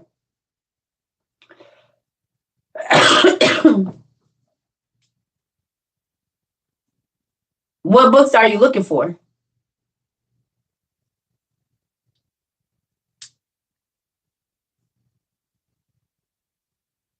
Like which specific ones are you looking for? The big green one is on there. That Adams, yeah, it's on there. And Gargantuan Pentacle, some of those are collector's books, y'all. So they might not that version, but they probably have a paperback version or something that you can get.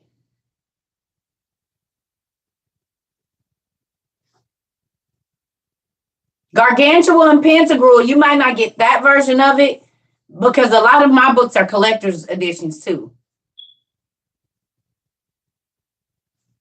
Hey, I need to go make me some coffee.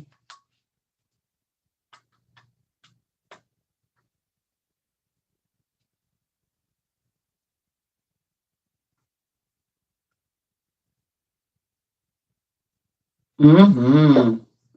Miss Lady, go on and get you one. Uh-huh. I don't know what I would do without my KitchenAid. I love them, both of them. And I was going to give them to my older two daughters. I said, you're going to have to get somebody else to do it. I'm not getting rid of mine because I'm a grandma now. And when my grandkids come, they big enough to stand in the chair. One going to be on one and the other one going to be on. So you're going to be making vanilla ice something over here. Because y'all can make your own ice cream. Did I show y'all my ice cream bowls? Let me show y'all these real quick. Oh, I love, you can make your own gelato and everything.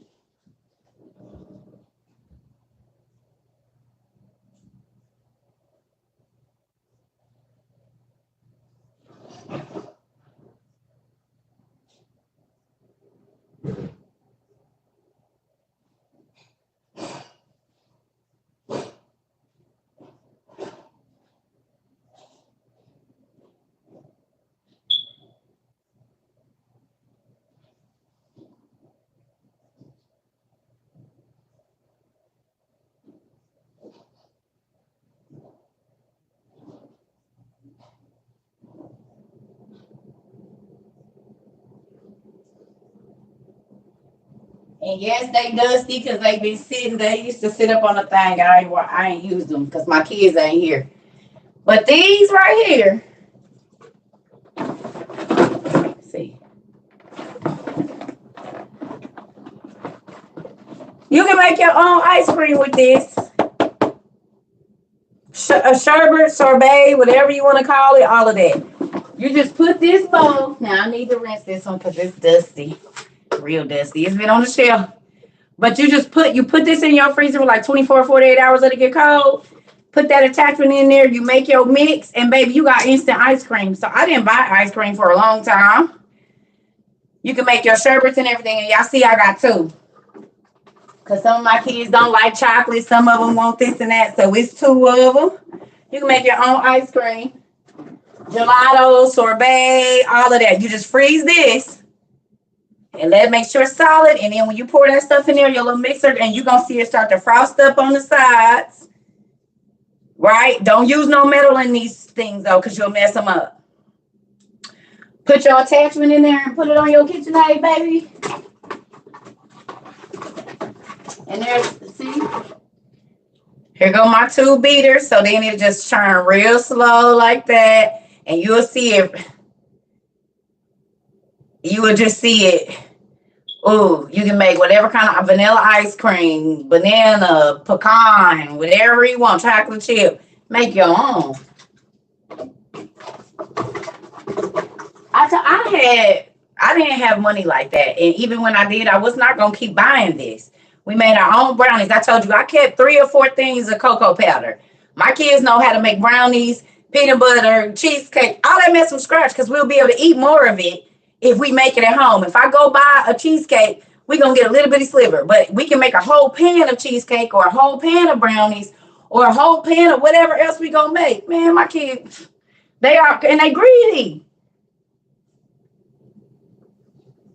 They are greedy. My kids greedy. So I couldn't make no little pan. Man, I used to have to cook like Thanksgiving every day. What?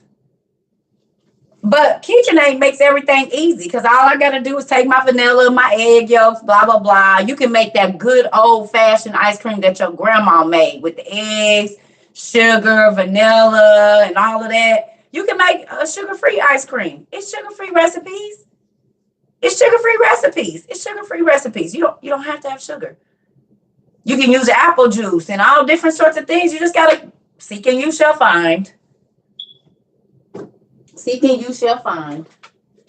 So if you can't, then you find they got agave and all these other sugar substitutes that you can use. So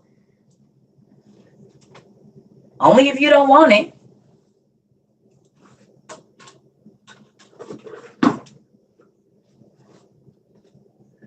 Only if you don't want it.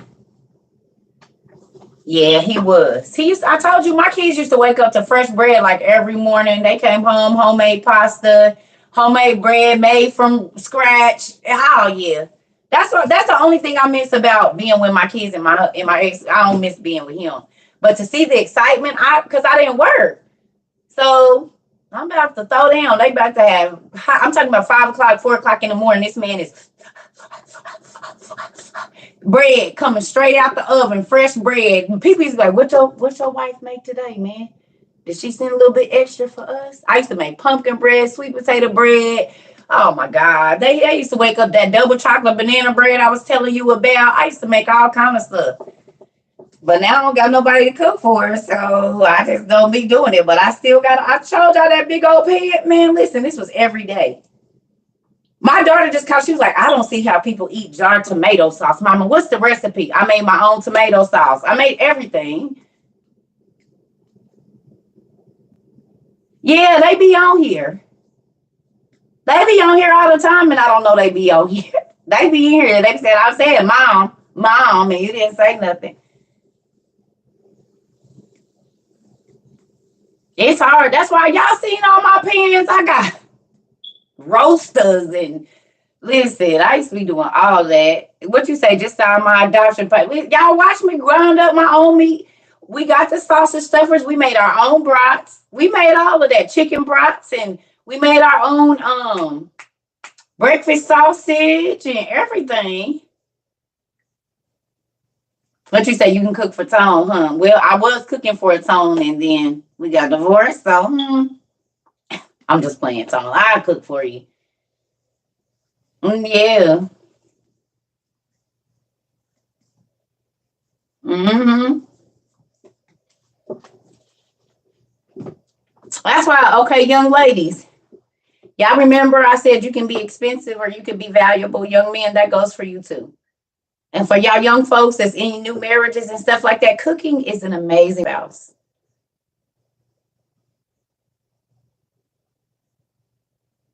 You hear me? Cooking is an amazing time to spend time with, an amazing way to spend time with your spouse. Mixing up butter and honey,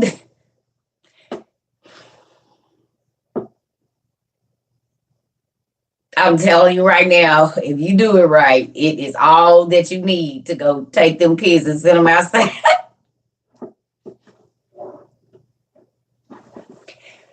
Yeah. And children also, but we trying to work on the marriages. Y'all cook with your kids all the time. Yes, we talk about it. I'm trying to work on these holidays. Listen, I'm trying to help you. That's why I said the next time I get married, so you need a KitchenAid. Yeah, Tom. Making chocolate mousse and stuff. Shh. Listen, food. Listen here. The senses. Who remembers me telling y'all the senses? Right? Yes, the senses. So if you got the house smelling like vanilla and this and that, and then your spouse comes home and they put on their cozy, fuzzy pajamas, that's a sense. When they hug or smell you, that's a sense. Taste and sight. So you didn't hit everything. Might have some music going or whatever. You didn't hit all the senses. They can't forget you when you do stuff like that. You be all in their head all day. As a matter of fact, my ex-husband called my daughter on Christmas talking about, tell your mama, I said, Merry Christmas. And she said, what do you want me to tell him back? I said, nothing. Absolutely. Don't tell him nothing. Don't tell him I said Happy Christmas or nothing. Don't tell him I don't have nothing to say. And I don't want him to start being one of those exes that come around even though we not together. That's weird. That's weird. Don't do that. Once we over, why are you hanging out with my, like, that's weird. You trying to see who I'm gonna bring around? Well, when I do, you ain't gonna be able to. I already told my daughters when I start dating, he can't come around. So if y'all want mom to come, and when I start dating, if he call y'all and say he want to come by and get a plate, it's gonna be him or me. You didn't want to do right while you was in my life. You don't get to come back and be mingling around and hanging around so you can try to call yourself comparing yourselves to somebody. You won't get to do that. It's weird to me. That's weird. Why is you steady trying to hang around your ex's family and y'all not together? And we don't have no kids together. So there's no reason for you to do that. I don't go around none of my ex's family, go hang out with them or nothing. No. I moved on from you and I moved on from your family. Now there is one family member that I would like to hang out with for sure. Now don't get me wrong. His children are my children. Them, I'm not gonna do. But I'm not trying to get close to your kids to see what you be on. And I don't. When I talk to your kids, I don't have to ask them, tell your daddy I said hi or none of that. I'm not gonna do any of that. I'm calling to talk to them kids, and they grown, so I don't even gotta ask about your daddy or nothing. But we can see through you that you go to my daughters to try to find out and see if they gonna tell you what I'm doing, and that's weird. Because if I talk to your kids, I'm not even gonna bring you up. They be like, "Hey, mom. Hey, baby. What you doing? How you doing? You listening to what I said?" I don't bring their daddy up at all. Because them is my babies, but I'm not. I don't need to know nothing that's going on with your dad. It's not even my concern. And maybe that's mean, but I don't care.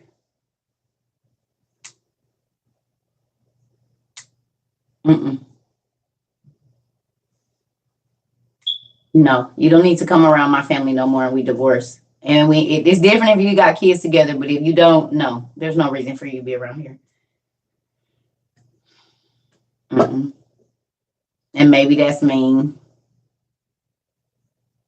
They are my babies, but you the past. Exactly. Mm-mm. His kids can call me anytime, and I'm gonna talk to them. But that daddy, I don't got nothing to say to you. We don't need to talk about nothing. What do we need to talk about? Yeah, no. I think it's weird. Like his ex-wife used to show up at all of the family gatherings, and I used to just be like, and then she'll make it awkward. So it just used to be weird. And I just quit going. I said, I don't know what kind of family dynamic this is where all the exes is invited and everybody is just talking. That sounds like a whole bunch of mess to me. So I was the only one. I used to be like, where's Circus? Circus at home. Where everybody was asking about you and they going to ask about me at every family event as long as this is all going on. This is a whole bunch of mess to me. Ex-girlfriends coming in while the new girlfriend is there and all this whole weird. I mean, and this is everybody. The ex, the boyfriend there, the ex. Oh, hell no. That's too much. Mm-mm. I don't want to be dealing with none of that. That's too much of just, well, she just showed up. Now somebody invited her because these kids is grown. And the fact that she brings the dude that y'all, that's a little bit too weird for me. I really was, because I don't know if somebody cheated on my son with a person, that person is never invited to any of our stuff. Never.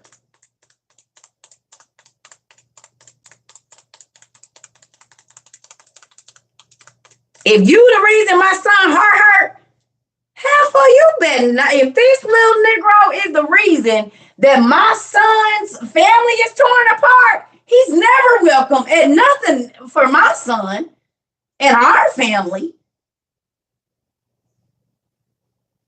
That's weird.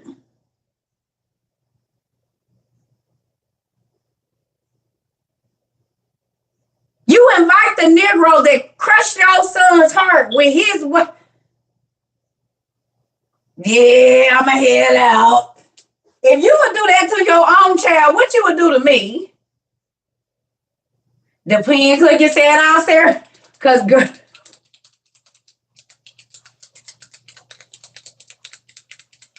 Listen, it's a no. Dads, y'all gonna invite the chick that cheated on your son with another person and then they get together and you gonna invite him to your family barbecue knowing how it make your son or your daughter feel?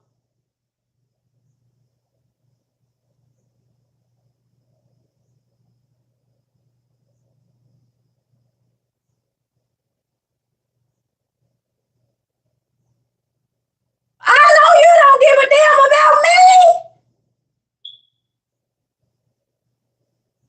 Because you don't even care about your son for real. When he's told you that this makes him uncomfortable and you keep doing it as a mama.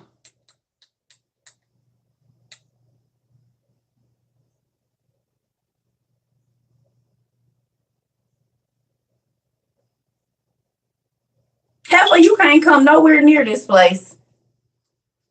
Young man, you're not welcome here, neither is your hoe. They're not welcome here.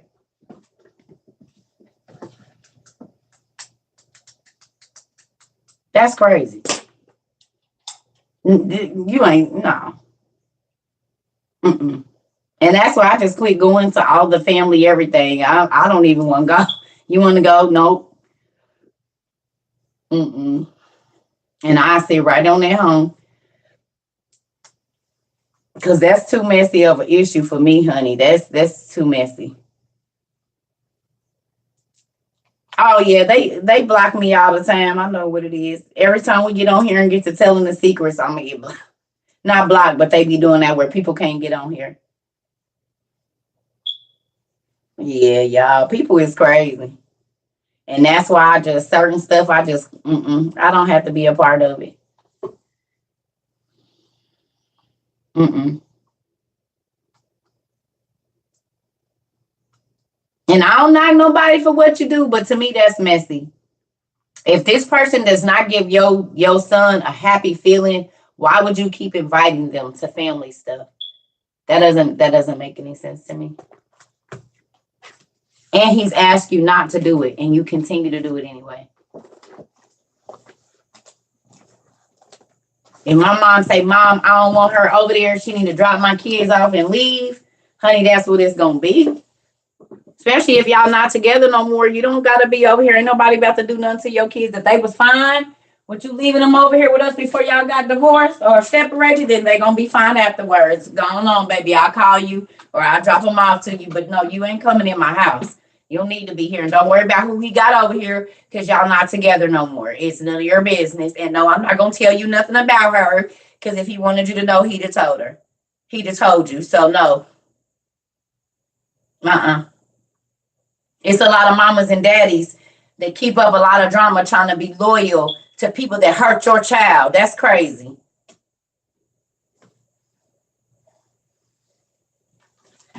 Mm-mm.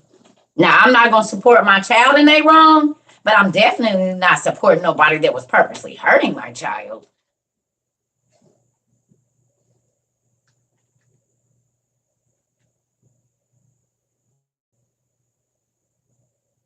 That ruined my baby's life. No. But it's a lot of parents that think that's funny and and you don't know you causing a whole rift in your family. Your husband's family is just the same, just messy. Listen, I quit going. Like, call me antisocial, call me whatever you want. I don't care. I'm not gonna be a part of that mess. Mm-mm. Mm-mm. I don't want no parts of it.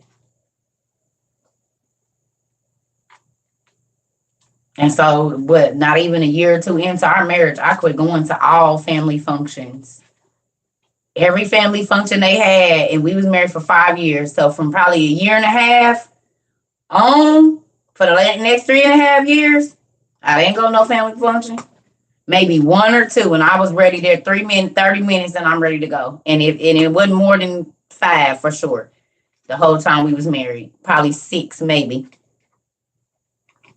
And they have stuff every weekend, every other month. They having get-togethers, and mm-mm. After that first year, I saw how crazy it was. I didn't want no parts of it.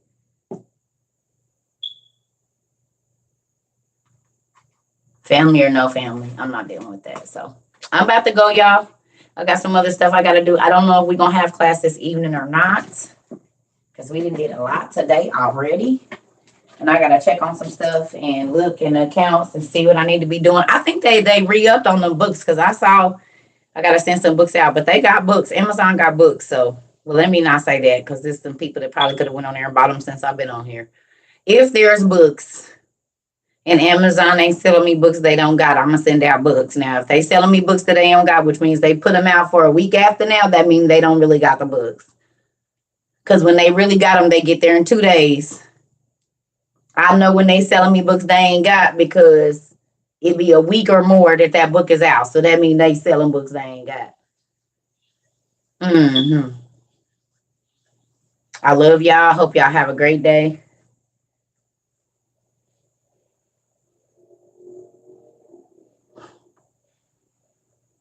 Yep.